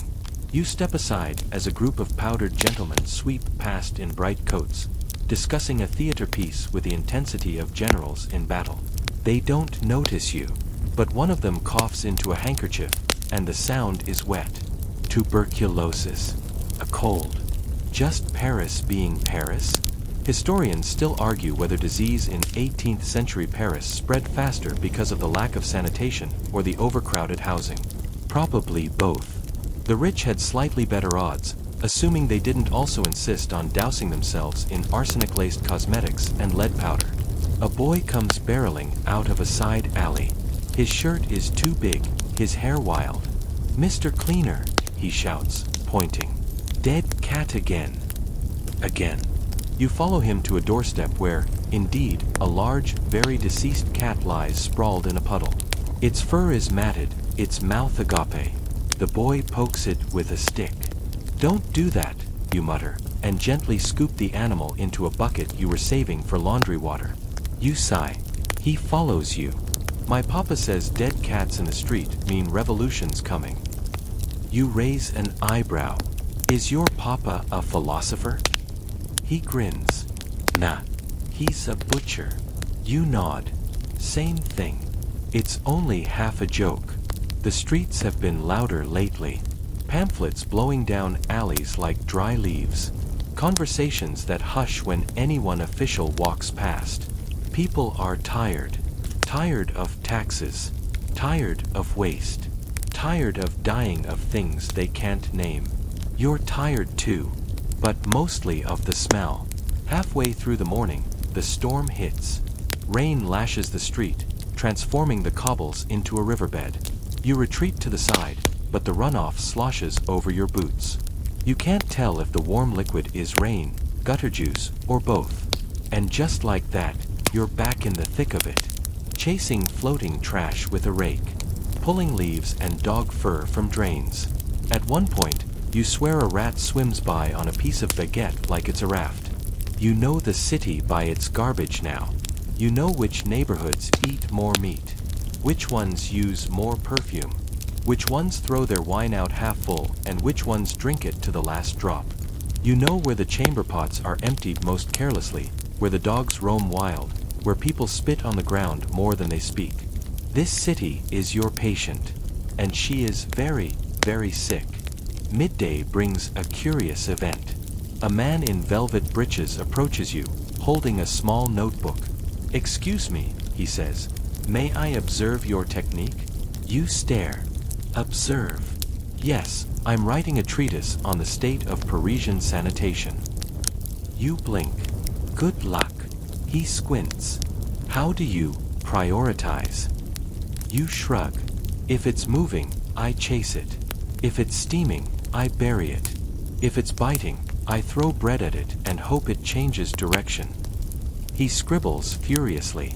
Quirky as it seems, it's not unusual. The Enlightenment is in full swing, and suddenly everyone's obsessed with cataloging, analyzing, and improving, including the dirt. A week ago, someone tried to sell you a metal nose funnel to block out miasmas. You didn't buy it, but Du Bois did. He's now got a weird tan line and constant condensation on his upper lip. You continue your rounds. A woman tosses a chamber pot from a third-floor window, narrowly missing a priest. The priest says nothing, simply crosses himself and keeps walking. You pause to mop up the splash zone. That afternoon, a cart of spoiled milk overturns, flooding the gutter with white froth. You don't even react anymore. You're part of the current. A walking dam. Your broom is your paddle. You remember when you used to dream of moving to Paris. You imagined candlelit salons, rooftop views, maybe even the opera. You never pictured being waist deep in spoiled dairy. But here you are. As evening settles in, the streetlights flicker on. Gas lamps for the rich parts of town, oil lanterns for the rest. Shadows stretch across the uneven pavement, and the city starts to exhale. The couriers vanish. The gossip slows. The shops shutter. And you, poor soul, are still pushing muck into the waiting jaws of the drain. You pass a small girl sitting on a stoop, hugging a sack of coal. She doesn't look up. You glance down. Her shoes are on the wrong feet. You keep walking. The city's quieter now. You can hear your own footsteps. The squish. The scrape. The soft clink of a button falling from your sleeve and bouncing into a puddle. You think about your mother, wherever she is. About how you never meant to stay in this job. About how one day, maybe, someone will figure out how to clean a city before it smells like death. But that day isn't today. So you take one last look at the Rue de Petits Champs, now a little less filthy than when you arrived, and begin the slow trudge home. Past the taverns. Past the watchmen. Past the whispering corners where revolution, like rot, waits for the right moment to surface. Your hands stink. Your back aches. Your job is thankless. But the streets won't clean themselves. You wake to coughing. Not yours, someone in the next room over. Deep, hacking, the kind that rattles window panes. It goes on for a while, then stops just long enough for you to worry before it starts again. Welcome to another morning in 18th century Paris. You sit up, instantly regretting it. Your muscles scream in protest. Every joint is stiff, your lower back feels like it was kneaded by a blindfolded goat, and something in your left ankle pops ominously as you stand. That's what scraping gutters for 14 hours does to you. You splash your face with water from the cracked jug on your washstand. It smells faintly of onion. You don't ask why. The window's fogged, but you can still make out the street below. Already, the vendors are shouting. A woman sells leeks with the urgency of someone auctioning gold. Children race past barefoot, laughing. A chimney sweep tips his cap to no one in particular. Another normal day. Another horrible, glorious, muck-filled day. Today, you've been assigned to the Rue Mouffetard.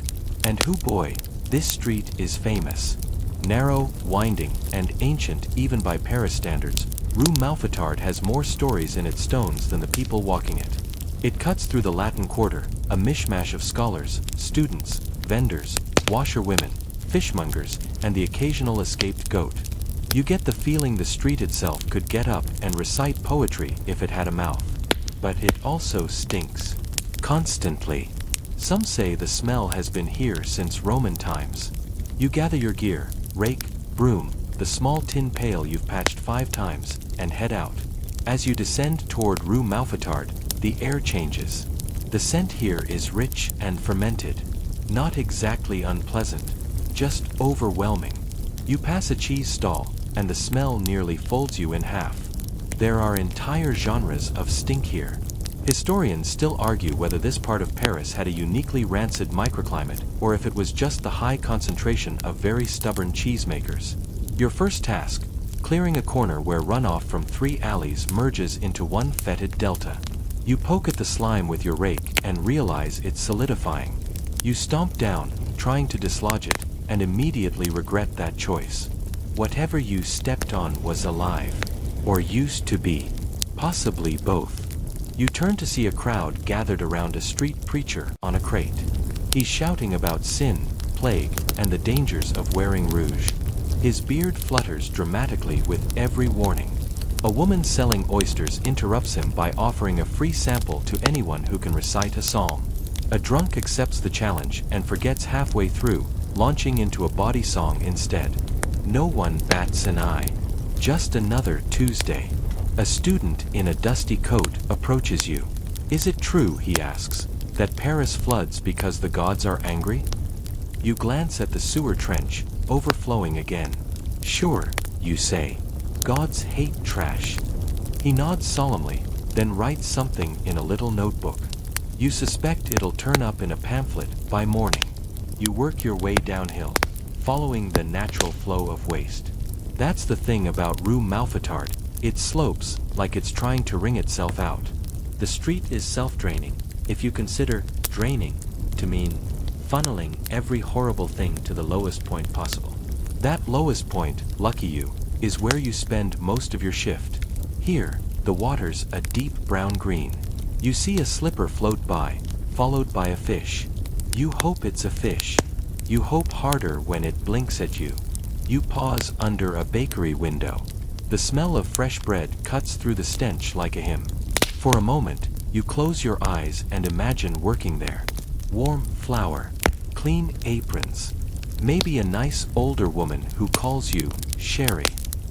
Then someone throws cabbage water onto your shoulder and you're back in reality. A pack of dogs chases a pig past you. The pig is winning. You step aside just in time. Midway through your shift, you spot a new hazard: grease. A tavern has dumped its cooking oil into the gutter, and now the whole street gleams like a snake's back. You slip twice, catch yourself both times, and end up flat on your stomach anyway when a stray apple core hits your heel. You lie there for a second, face pressed to the cobblestones, and consider your life choices. Then someone tosses you a handkerchief. You look up, it's the oyster woman. You all right, love? You nod. She doesn't ask why you smell like boiled duck. By late afternoon, your boots have gained an extra inch of grime. They slosh when you walk, and not just because of water. You suspect you're carrying half of Rue Mouffetard home with you. A man walks past with a sack of frogs. They leap out one by one.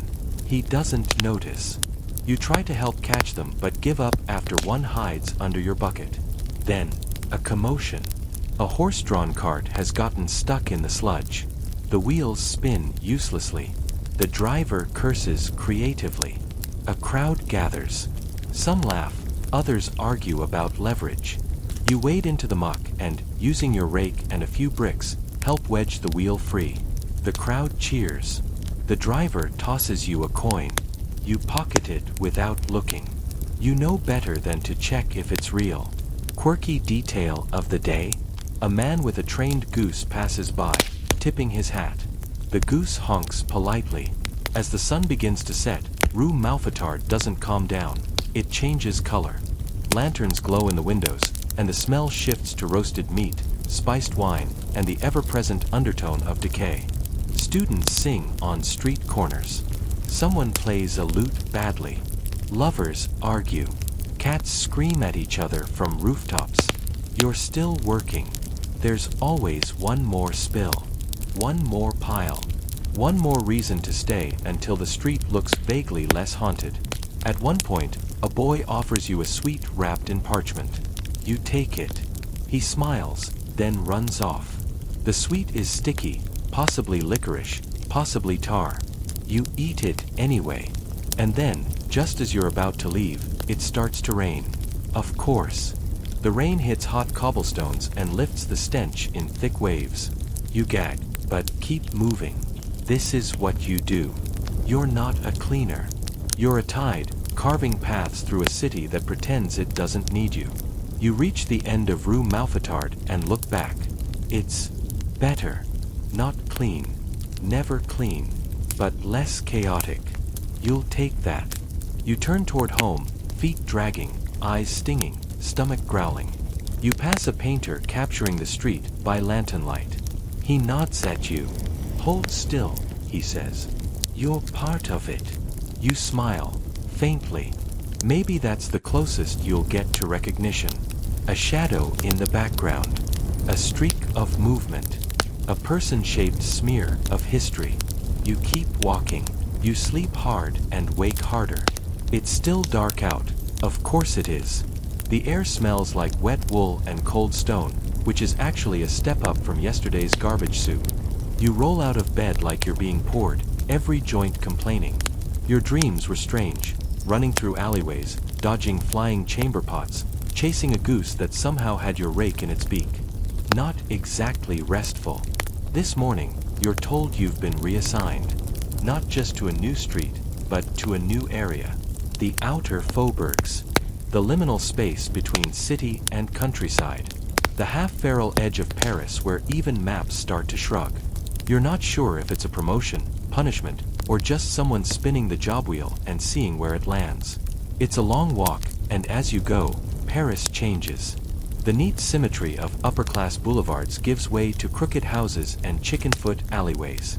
Fewer stone facades, more wattle and daub. You pass a man selling roasted chestnuts out of a hat. A little girl leads a blindfolded goat. The buildings lean in like gossiping aunties. Everything here is slightly off. Too quiet, too watchful. You arrive at the zone you'll be working, a thin, muddy road connecting two sections of the Faubourg Saint-Marcel. And here's your task. Unclog a long stretch of ditch that's been backing up into the adjacent tannery. That's right, tannery. As in, let's soak cow skins in a witch's brew of lye, lime, urine, and manure, then complain when it smells. You immediately regret breathing. It's not just a bad smell, it's a sentient one. It has moods, layers, a narrative arc. It wraps itself around your clothes and purrs against your skin like a cat that hates you. You get to work. The ditch is blocked in 3 places. The first is an old mattress that someone, probably wisely, decided to abandon. You pull it out slowly, swearing under your breath.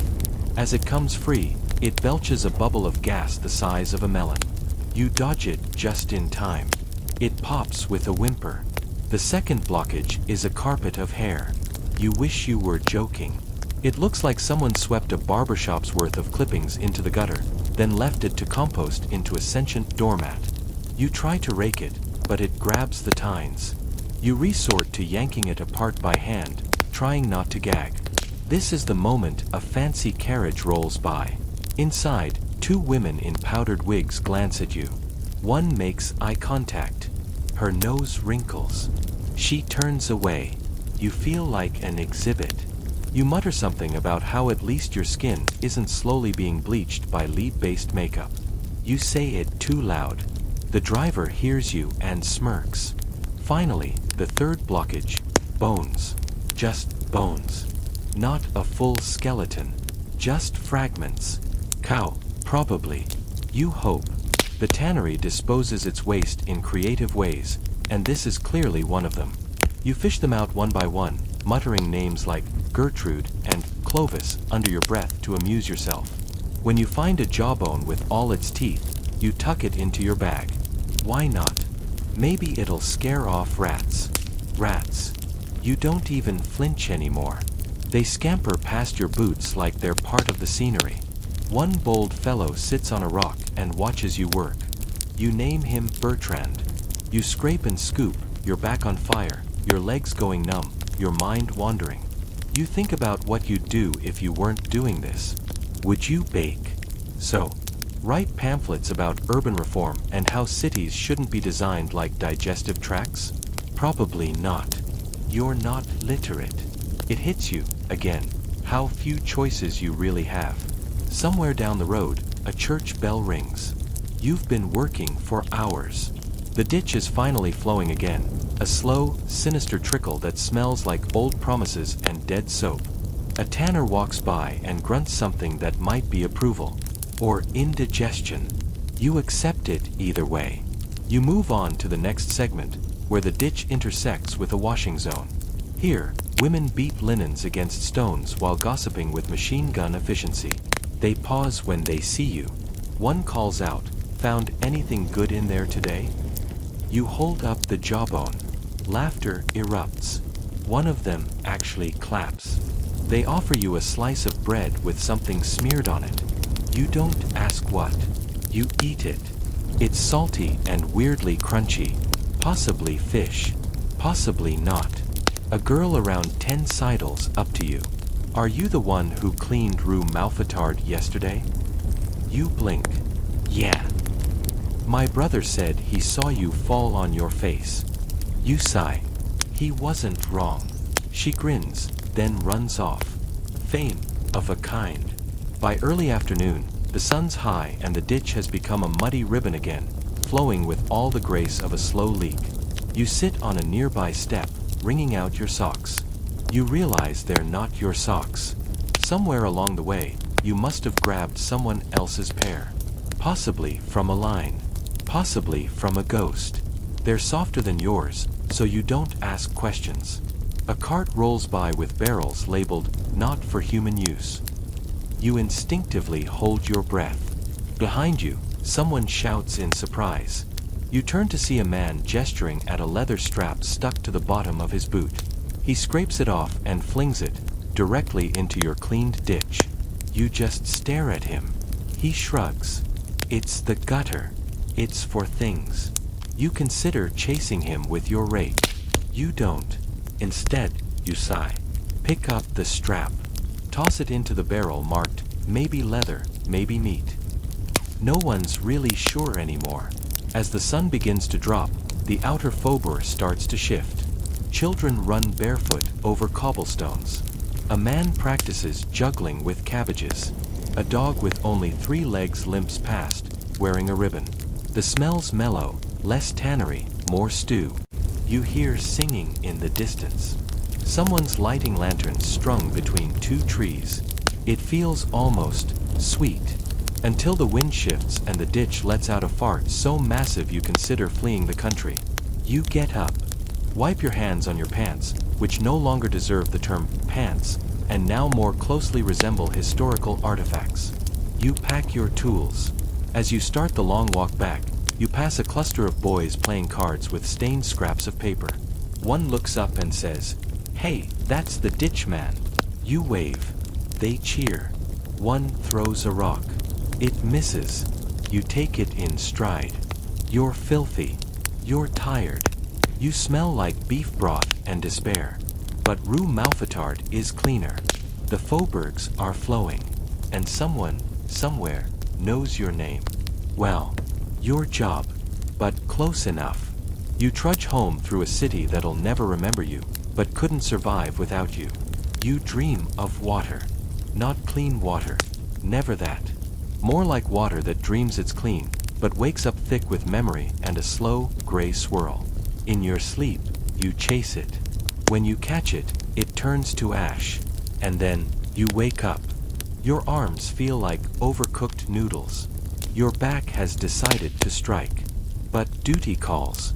Or rather, a man in a coat that's seen better decades bangs on the door of your lodging and barks your name like he's calling a dog.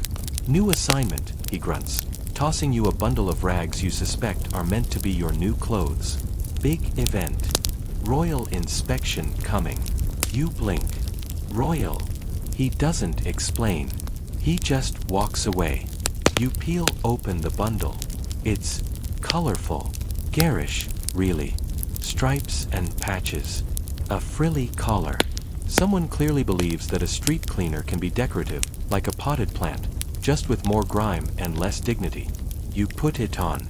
Somehow, it itches and smells before you wear it. The job today isn't about mucking ditches or scraping alley gristle. No, today's about being seen. You've been sent to the freshly cleansed Rue Royale, just outside the Tuileries. The king, Louis XV himself, is planning a promenade, and everything must sparkle. Except it's 18th century Paris, so sparkle is relative. You arrive to find a battalion of your fellow cleaners already in action. Some are scrubbing curbstones with wire brushes. Others are attempting to hang perfumed satchels from lampposts to fight off the ever-present scent of eau de humanity. You're handed a broom with gilded bristles. Not real gold, just paint, chipping off with every stroke. But it looks fancy enough from a distance. You're told to walk the route repeatedly, sweeping imaginary dust, smiling politely, and looking grateful. Grateful for what, exactly, is never clarified. The crowd begins to gather. Powdered wigs, silk coats, tiny dogs in ribbons. Nobles chatter behind lace fans. Their servants stand 3 paces back, stiff as spoons. Every few minutes, a carriage rolls by, hooves clattering, leaving behind another trail of manure you must sweep discreetly into your skirt hem, apparently. The breeze dies down. The heat settles in. Sweat stains blossom across your back like a failed Rorschach test. You smile through it. Then comes the man with the peacock. Yes, a real one. Strutting ahead like he owns the street, he's clearly someone important, or rich enough to fake it. The bird rides in a velvet-lined crate, fanning its tail occasionally to the gasps of the crowd. You have to pause your sweeping until it passes. You think, this city will choke on its own perfume someday. As the parade hour draws near, tensions rise. A man in a tricorn hat runs down the line of cleaners shouting corrections. Posture, posture. You look like wilted lettuce. You stand straighter. You feel dumber. And then the trumpet sounds. A hush falls. Even the dogs seem to quiet. The king's coach approaches, a gilded monstrosity pulled by white horses so clean they seem airbrushed. Inside, barely visible through the lace-curtained window, a pale hand lifts in vague acknowledgement. You sweep, smile, nod. A lady to your left faints from the heat. Or maybe the effort of pretending life's not horrifying. Someone fans her with a parasol. No one moves her. The royal carriage passes slowly, flanked by guards in red coats and rigid expressions. The crowd cheers. You keep sweeping. Dustless dust. Illusions of order. And then it's gone. The moment shatters like sugar glass. Noise returns. Servants breathe again. You let your shoulders fall. You want to rip off your frilly collar and scream into a gutter. But instead, you're sent to clean up duty behind the procession. Because of course. You trail behind the vanishing nobles, collecting their mess. Not just horse droppings, though there's plenty of that, but also discarded gloves, apple cores, a ribboned pamphlet that reads, "Long live the Bourbon Sun." You find a powdered wig lying face down like it lost a fight. You hang it on a lamppost. Someone will want it back. As the crowd disperses, you catch snippets of conversation. Too many commoners in view. They should have closed the alleys. That one street boy smelled like cheese. You wonder which one of those remarks was about you. You also wonder what kind of cheese. Brie. Roquefort. Probably something less refined.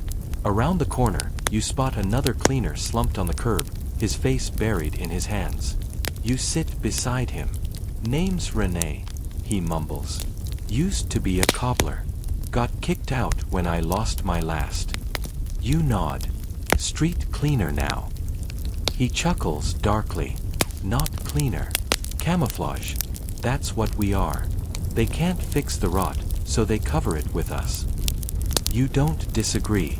You spend the next hour helping Renee sweep the remains of pageantry into piles that no one will thank you for. Pigeons dive bomb your stacks. One makes off with a whole glove. The sun begins to lower, casting Rue Royale in a golden glow that makes everything look briefly magical, if you squint and ignore the smell. You pass a bakery where a boy throws you the end of a stale loaf. "For the king's cleaners," he says, and grins. You break it in half. Give Renee a chunk. You chew in silence. Behind the bakery, two men argue over whether the king's new mistress wore pink or mauve.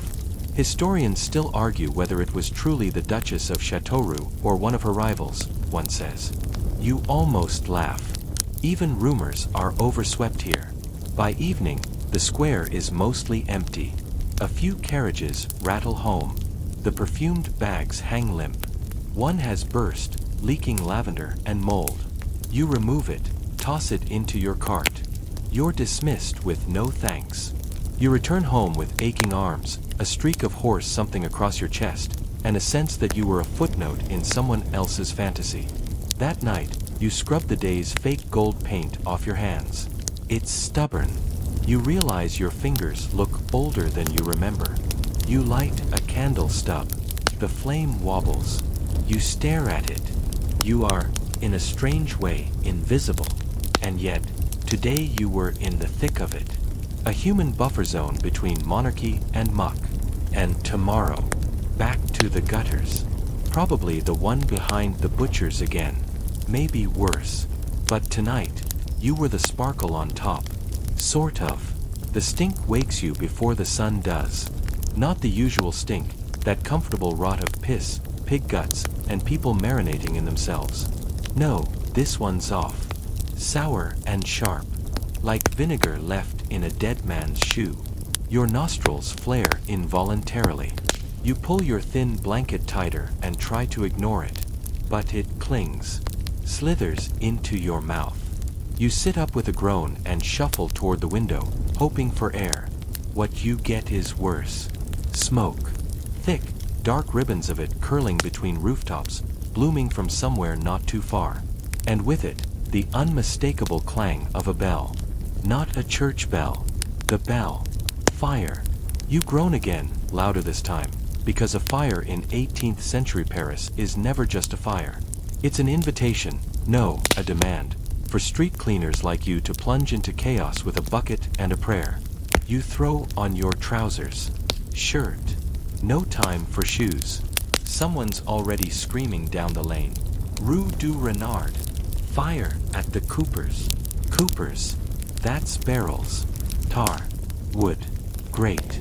You join the sprinting figures heading toward the plume, your muscles howling with every step. Most are neighbors, some are volunteers, and a few, like you, are pressed into service whether they want it or not. There's no organized fire brigade, just an ever-changing soup of people who run into burning buildings with damp cloths over their mouths and blind optimism. You reach Rue du Renard to find hell with a front door. The Cooper's workshop is already half-eaten by flame. Barrels burst like grenades. The street boils with noise, barking dogs, crying children, someone shouting in German, probably praying. You're handed a bucket before you can protest. Not that it would matter.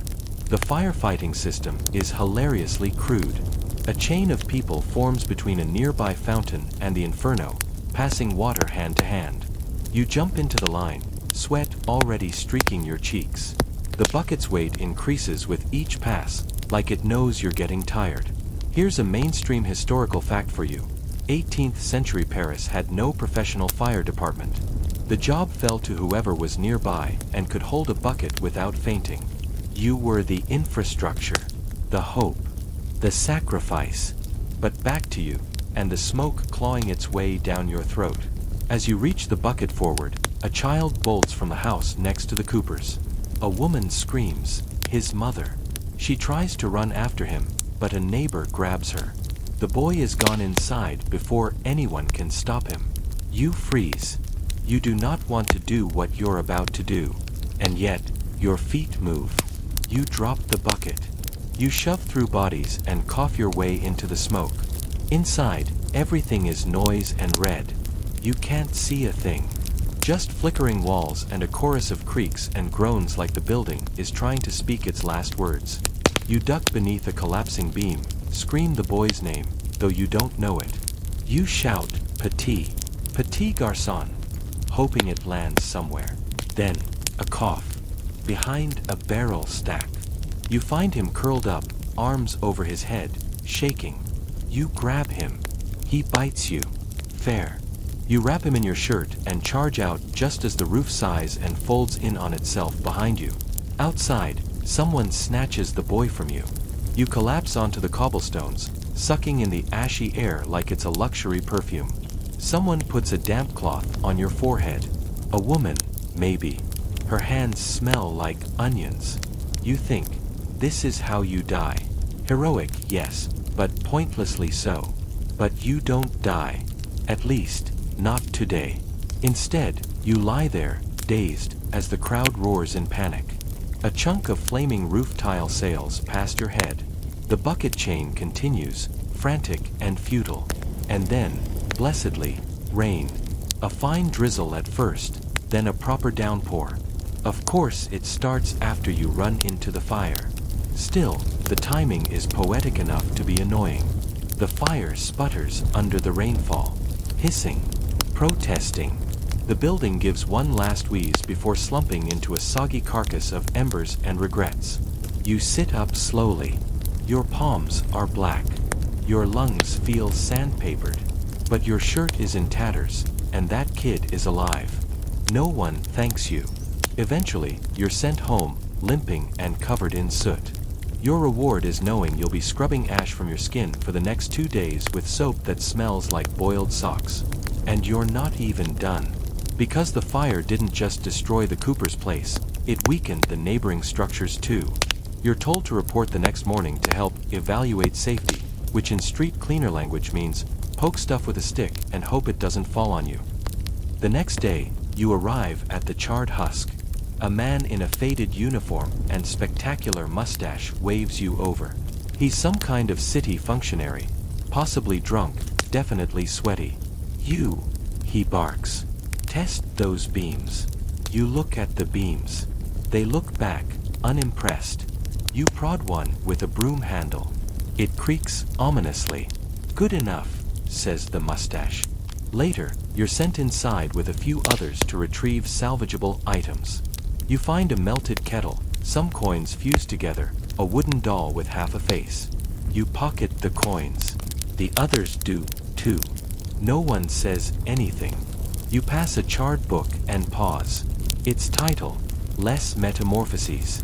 You think about the boy you dragged out of the fire. Think about how close he came to becoming ash and metaphor. You tuck the book under your arm. Outside, you run into a man taking notes. Powdered wig, quill in hand, eyes calculating. Cataloging the damage, he says. For the city records. Fires like these, well, they tell a story, don't they? You nod. You wonder what story your face is telling. Historians still argue whether these urban fires sped up reform efforts, he muses aloud, or simply made the poor more expendable. You blink at him. He scribbles something, then walks away. You return home again, this time limping on a burnt foot. Your fingers blister. Your lungs ache. But the book's still in your satchel, half crisped, weirdly beautiful. You spend the evening turning its brittle pages. Metamorphosis, it says. Change. Becoming something else. You look at your hands. At the grime beneath your nails. Maybe you are. Or maybe you're just another cleaner, shoveling ash until you become it. But tonight, the world smells less like rot and more like rain. And that's something. You wake to the sound of rats fighting. Not bickering. Fighting. Like knives in a dumpster, blood on cobblestones, gladiator tear dueling. You blink slowly, not entirely sure if it's morning or just the deepest part of night wearing a thin disguise. Your body aches in a way that suggests both. You sit up, brush straw from your face, and spy the furry contestants. Two massive rats, one with half an ear, the other with a tail like a string of chewed sausages. They're tangled in mortal combat near your chamber pot. Lovely. You mutter something unprintable under your breath and chuck a boot in their direction. It's not the first rat brawl this week, or even the third. They scatter, leaving behind a tiny trail of what you sincerely hope is just food. Welcome to infestation season. It hits Paris like a second plague. The warmer months coax out everything with legs, wings, or ooze. And you, dear street cleaner, are the frontline soldier in the war on vermin. Officially, your duties include sweeping, hauling, and public sanitation. Unofficially, you're also the city's rat assassin, maggot whisperer, and beetle relocation service. This week's orders are clear. Kill everything with whiskers.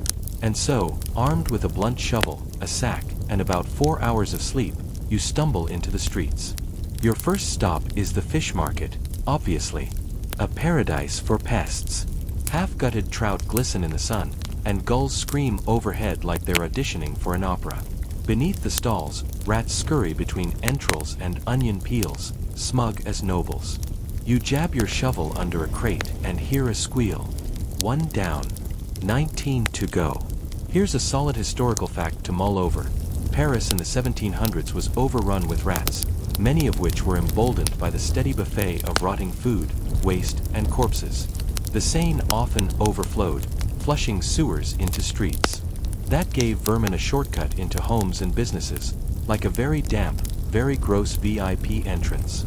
You move from market to alley to cellar. Every nook has its own ecosystem of filth. There's the Rue de Marmozettes, where old cheese rinds seem to grow from the stones themselves. Then Rue Saint-Honoré, where the fruit vendors swear they've seen rats the size of dogs. You're skeptical, but only slightly. The infestation isn't just about animals, though. Everything's alive this time of year. Bedbugs, lice, fleas. Your own armpits are beginning to feel like damp sponge cake, and that's never a good sign. As you hunch over a garbage heap, a city guard ambles by. Oi, he grunts, pausing to scratch beneath his chainmail. That smell you, or the street. You give him the sort of look that, were you noble, would end in a duel.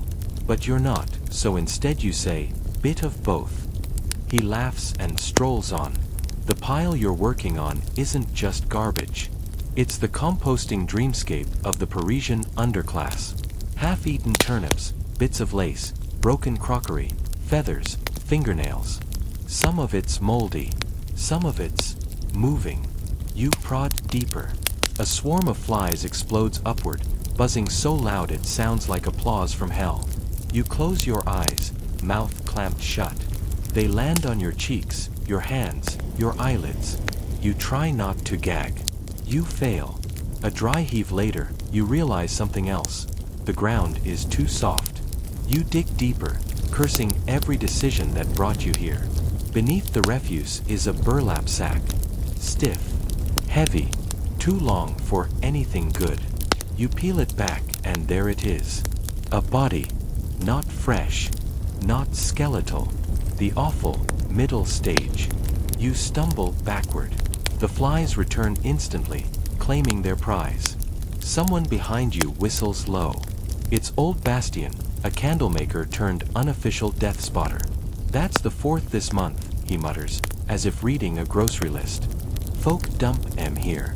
No questions asked. You nod. You are the questions not asked. Someone's already gone to find the croque-morts, the corpse porters. Black coats, long carts, and faces like pickled plums. They arrive within the hour, clucking their tongues and dropping the body onto a plank like it's driftwood. Historians still argue whether the rampant urban death rate was due more to disease, poor infrastructure, or sheer indifference, Bastian says. You glance sideways. He shrugs. I read a bit. You stay quiet. The rat war continues all around. You return to the fish market by midday and find someone's been leaving poisoned loaves near the drains. Not great for kids, but effective for rats. You pick up one and see it's half-eaten. Nearby lies a slumped animal, bloated, still, jaw twisted. A rat. A big one. You lean against a wall, shovel dangling from your fingers. And that's when the itching starts. First your wrists, then your neck, then, horrifyingly, your scalp. You scratch, relentlessly, no relief. That night, under the faint glow of a guttering candle, you examine your bedding. You lift the straw mattress, squint, and see them. Lice. Hundreds. You drop the bedding like it's on fire. You want to scream, but you settle for punching the wall and calling the lice several inventive names. One of them might be your old teacher. It's time for drastic measures. You boil water. Strip your clothes. Douse everything. Your skin turns red. The smell is somewhere between soup and misery. You sleep naked on the floor that night, wrapped in your coat, hoping the lice don't find you. They do. At this point, your skin is less human and more chewed tapestry. You show up to work the next day looking like you lost a wrestling match with a cactus. Your supervisor, Claude, a man shaped like a boiled ham, doesn't care. Get down to the river, he grunts. Someone's been dumping offal again. Of course they have. The Seine, usually calm and sluggish, smells like a butcher's regret. Red streaks ripple downstream. Floating intestines wave like seaweed. You cover your mouth and nose and wade in. Yes, wade. The water's cold. Slippery. Full of things that might be fish or might be someone's bad decisions. You grab the largest clump, a sack tied with twine. It bursts when you lift it, showering you in a rain of viscera. Congratulations. You are now literally neck-deep in filth. The worst part. You'll probably catch a fever, or typhus, or something unnamed and historically neglected. But you climb out, shaking, coughing, and you go back again, and again, and again, because someone has to keep Paris from being buried alive in its own filth. And that someone, somehow, is you. You're dreaming of oranges. You've never eaten one, not once, but the dream doesn't care. It gives you a whole grove, thick-skinned, sunset-colored fruit dropping into your hands like blessings. You bite in, and it tastes like sun and sugar and everything your life has never been. Then, asterisk asterisk whack asterisk asterisk, a boot to the ribs. You jolt awake, gagging on sour spit, heart hammering in the damp dark. It's still night, or maybe just early morning. Paris doesn't come with clocks unless you're rich or a church. The boot belongs to a stable boy. Maybe 16. Smells like piss and saddle oil. You're blocking the hay cart, he says flatly. You roll away and sit up, bones creaking like a cheap staircase. It's not even your shift yet. You'd crept into the alley behind the stables to catch 2 hours of sleep before the next round of work. Didn't think you'd get booted for it. He stomps off. You sigh, stand, brush hay and drool from your face, and trudge toward the public fountain. You're sticky with sweat and sewer rot from the last shift and itching from last night's lice battle. You need to wash, even if the water's cold enough to qualify as legally hostile. You strip to your undershirt, splash yourself down, and try to ignore the way your skin's starting to peel. Heat rash. Flea bites. Some strange urban affliction with a Latin name and no cure. You scrub anyway. Because today is inspection day. Once a month, the city council sends around a pair of magistrates to ensure sanitation is being maintained to the king's standard. What that means practically is that every alley, privy, and cesspit has to look clean for exactly 6 hours, and then everyone goes back to dying. You're given a borrowed broom with missing bristles and told to make it sparkle. You're not sure what it is, or how to make any part of Paris sparkle without divine intervention. But you nod, because Claude is watching, and Claude is not the type to be reasoned with. He's the type to slap you with a ledger. You and your fellow cleaners fan out across the Rue de Lombards, sweeping furiously, tossing lime powder into puddles, and shouting at old women to stop dumping chamber pots out the window. No piss until sundown, becomes the battle cry. You spot one of the magistrates an hour in. Tall, powdered, eyes like bird droppings on marble. He's flanked by 2 assistants in matching wigs, taking notes on scrolls you suspect will be burned the second they leave. He sees you, pauses. Your hands grip the broom like it's a sword. He sniffs the air, curls his lip, and says, "Acceptable." You let out a breath you didn't know you were holding. That could have gone worse. The last guy got a fine and a lash for standing improperly. You don't want to be that guy. The rest of the shift is a blur of filth, sweat, and raw determination. Your back spasms halfway through. Your left hand cramps. You swallow water that might not technically be water anymore. But you keep going. Because in a way you didn't expect, this job is yours. It's disgusting, yes. Humiliating, often. But it's also a sort of anchor. You know where to be. You know what's expected. And at the end of each day, you fought back the tide of rot and ruin just a little bit longer. That night, you find yourself beside the Seine, watching the moon ripple in the murky current. Rats skitter past, unbothered. Somewhere upriver, a fiddler plays a haunting tune you don't recognize. And you think, maybe the oranges were real once. Not for you. Not now. But somewhere. A long time ago. In a grove where the sun warmed clean skin and the rats didn't win. You close your eyes, lean back on the stone embankment, and let the cool wind bathe your aching face. Tomorrow the gutters will fill again. But tonight? Tonight, the city is, if not clean, then at least quiet. The morning is cold, but you don't notice. Your hands are already numb from scraping muck off the roads. From shifting piles of refuse into burlap sacks. From pulling a cart that creaks and groans with every bump. You're on the Rue de la Vieille Draperie, which is, for some reason, still half covered in last night's ash. It smells like burnt bread and human sweat, a mix of what's gone and what's still trudging along. You push the cart forward, your breath visible in the air, and try not to think about how your stomach is already gnawing at you. The city is awake now. People shuffle past in their heavy woolen coats, their faces set with the grim determination of a people used to their miseries. The merchants are already shouting about their goods, the children are bickering over pieces of stale bread, and the aristocrats, well, they're still hidden behind the high gates of their mansions, probably still snoring, surrounded by servants who would sooner stick a fork in their eyes than let them do any work. But the road is still yours to clear. It's always yours. You've been at it for months now. picking up the scraps of a city that doesn't even know it's sinking under the weight of its own filth. But today, something's off.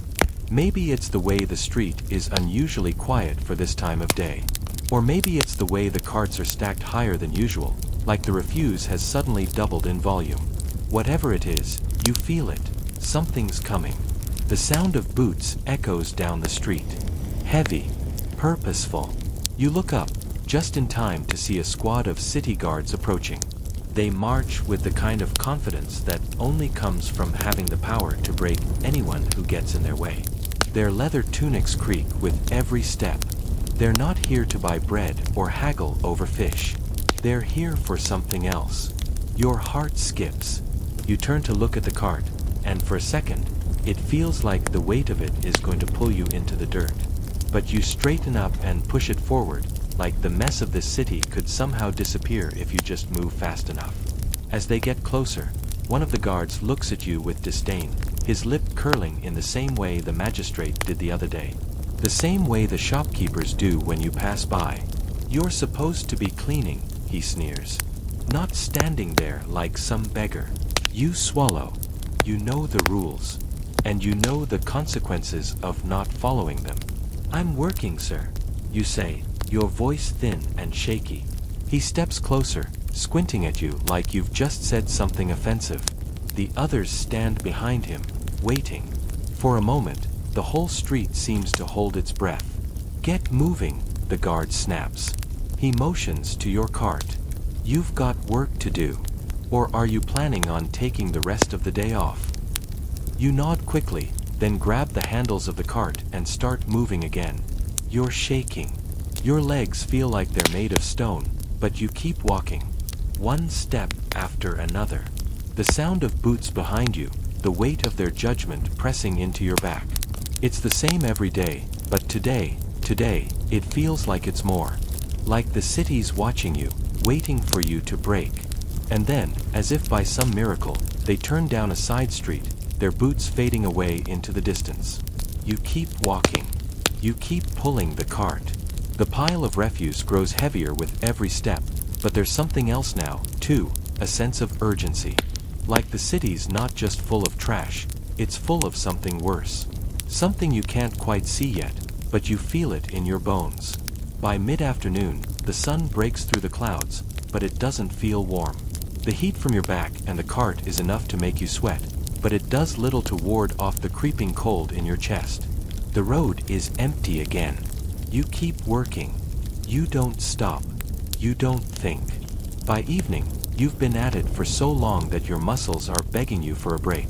Your hands are raw, the calluses thick and cracked, but there's no time for that. There's no room for rest in this city, only the work and the endless struggle to keep it from swallowing you whole.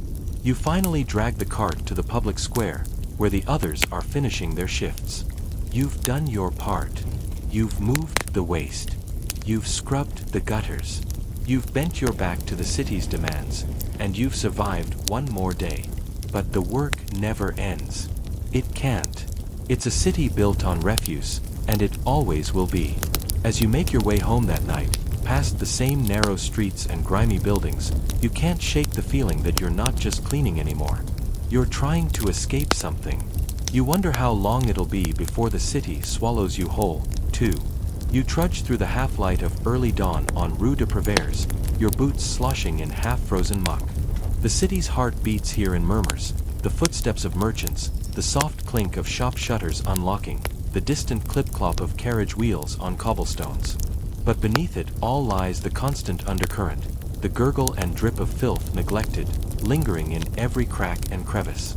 Today, you know, will be your final sweep of this season's cycle. Tomorrow you'll be another man, another role, or perhaps not a man at all. But for now, you are the last line of defense, the one who carries the city's sins away. Your task is simple in description but infinite in scope. Prepare the main arteries of the old quarter for the upcoming regatta festival on the Seine embankment. The officials demand clean pathways for dignitaries, but they'll settle for paths that won't collapse under the weight of their powdered wigs. The Seine's water is still a sinister brew, greenish-black where it pools, but along its edges, ribbons of silt and rotting reeds have to be swept aside to make way for festival stalls and bound-around boats. You align your broom with the gutter, inhaling the chill mist that drifts from the river. There's that sharp citrus note again. Someone dumped lemon peels in the gutter to mask the stink. It works for a heartbeat, until the stench of decayed fish and sewage rips through it like a screaming child. Historians still argue whether such folk remedies ever truly improved morale or simply compounded the city's aromatic crimes, but you cannot afford debate. Your breath hitches when the shriek of a gull above sounds too much like laughter. You begin to sweep, long strokes, firm as oars cutting water. The muck resists, a gray slurry that clings to the bristles like despair. You push, pause, scrape with the back of your tool. The festival carpenters are already setting up wooden stalls nearby. They kick aside a handful of wet straw that floats off like lost souls. You scoop it into your pail. There's a ring around a post, metal, where the festival banner will hang. It's bordered by a crust of tar and wine lees. You scrub it with vigor, even though you know the varnish will hide your work. A boy dashes past, chasing a toy boat he's launched into a gutter braid. He slips, sending the boat careening into your sweep line. You catch it in your free hand. It's carved wood, painted blue and white, with a tiny mast. You hand it back. He grins and scuttles off. You marvel at how hope can survive even here. The sun climbs, burning off the mist to reveal the city's patchwork of soot and stone. Streetlights sputter out along your route. Your shadow grows long behind you, another tether to reality. You pause by a barrel where a fishmonger has been dumping entrails, though what remains now looks more like spilled night soil stained with tannery runoff.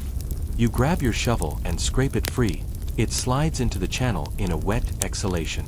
It's said Paris's drains were once Roman marvels, but by your era, they're little more than clogged timelines of every ruinous habit the city has ever known. You try not to think of history as you work. Halfway through your shift, you hear laughter. Not the mocking laughter of onlookers, but genuine laughter. High, thrilling, human. You turn to see a small troop of students from the nearby college, juggling apples on a makeshift stage of crude crates. They beckon you. For a moment, you consider stepping off the gutter to watch. But you're the cleaner. You don't have the luxury of wonder. You lean your broom against a post and rub your back. It pops in 3 places. You swallow against the metallic taste in your mouth. Your head feels light, as though it, too, is floating free of your spine. Sweat drips behind your ears. You fish a scrap of bread from your pocket and eat it. It tastes of mold and salt, but is enough. The final stretch is the hardest. Rue de la Monnaie, where coins once rattled in wealthy pockets, now echoes with the drip of sluices draining into the Seine. The flagstones are slick with algae and fish slime, and each stroke of your broom sends stains across the pavement like bruises. You scrape so vigorously that your fingertips bleed, leaving red smears on the stone. At the quay, festival boats are moored. Carpenters hammer hurriedly, lantern lights bouncing off paint-wet timber. Dignitaries in embroidered coats will walk these boards soon. They'll never know the corpses of carp and ducks that lie invisible beneath. You pause at the water's edge. The river reflects the sky in swirls of purple and gold, beauty made possible by ignorance. You dip the brim of your broom into the water and scrub the quay down. The bristles come away gray. The wood stays stubborn. One last task remains, the giant dais where the mayor will speak. It sits atop a length of raised platform carved from old timber beams, beams that once formed part of collapsing bridges. You climb atop with your pail and broom, mindful that your weight might crack something loose. The platform is scattered with sawdust, dropped nails, and a fine layer of muck dust. You brush it away, slow stroke by slow stroke, until your knees shiver and your arms tremble. You finish with a final sweep of theatrical flourish, sending a small plume of dust into the sunrise air. It drifts away like a sigh. You step down. You survey your work with a hollow pride. The paths gleam dully. The quay's edge has been scrubbed, though it will darken before midday. The dais stands bare, ready for pomp. The river still flows in its murky fashion, unrepentant. And then you do something you haven't done in months. You rest. You sit on the platform's edge, legs swinging, watching the city you fought to clean for so long. The Seine laps quietly. A gull lands nearby and stares at you with bright, beady eyes. You nod. It appears unimpressed. Your chest rises and falls. Your muscles unclench in tremors. You close your eyes for a heartbeat, just to feel the world without the shapes of labor. For once, the morning is empty of chores. And after everything, you, knee-deep in muck, lungs full of rot, nerves chewed raw by rats and rancid air, you might be wondering, did it ever get better? Well, yes. Eventually. But not in your lifetime. Paris didn't stay a bubbling cesspit forever. It took revolutions, plural. It took public outrage, royal embarrassment, cholera epidemics, and finally, a man named Georges-Eugène Haussmann. In the mid-1800s, under Napoleon III, Haussmann unleashed the most dramatic urban overhaul Paris had ever seen. Gone were the narrow medieval alleys where waste festered. In came grand boulevards, modern sewers, public parks, and uniform apartment blocks that could actually breathe. And the street cleaners? They got uniforms, hoses, proper carts, some dignity, eventually even motorized vehicles. The job was still hard, but it wasn't fatal in the same way. Cities across Europe took notes, and Paris, this once dung-streaked jewel, became the poster child of what a clean, modern capital could be. But you, our sweet 18th century version of you, you don't live to see that. You push your broom through a city on the cusp of revolution, not rebirth. And maybe, just maybe, your quiet labor helped pave the way. And now, the city exhales as you rest. In the hush, the honking gulls and distant hammers fall away into soothing white noise. The cobblestones, still slick, glisten like scattered stars beneath your boots. Above, the sky broadens from pink to pale gold, brushing warmth back into the air. You breathe deeply, tasting both dust and dew on your tongue.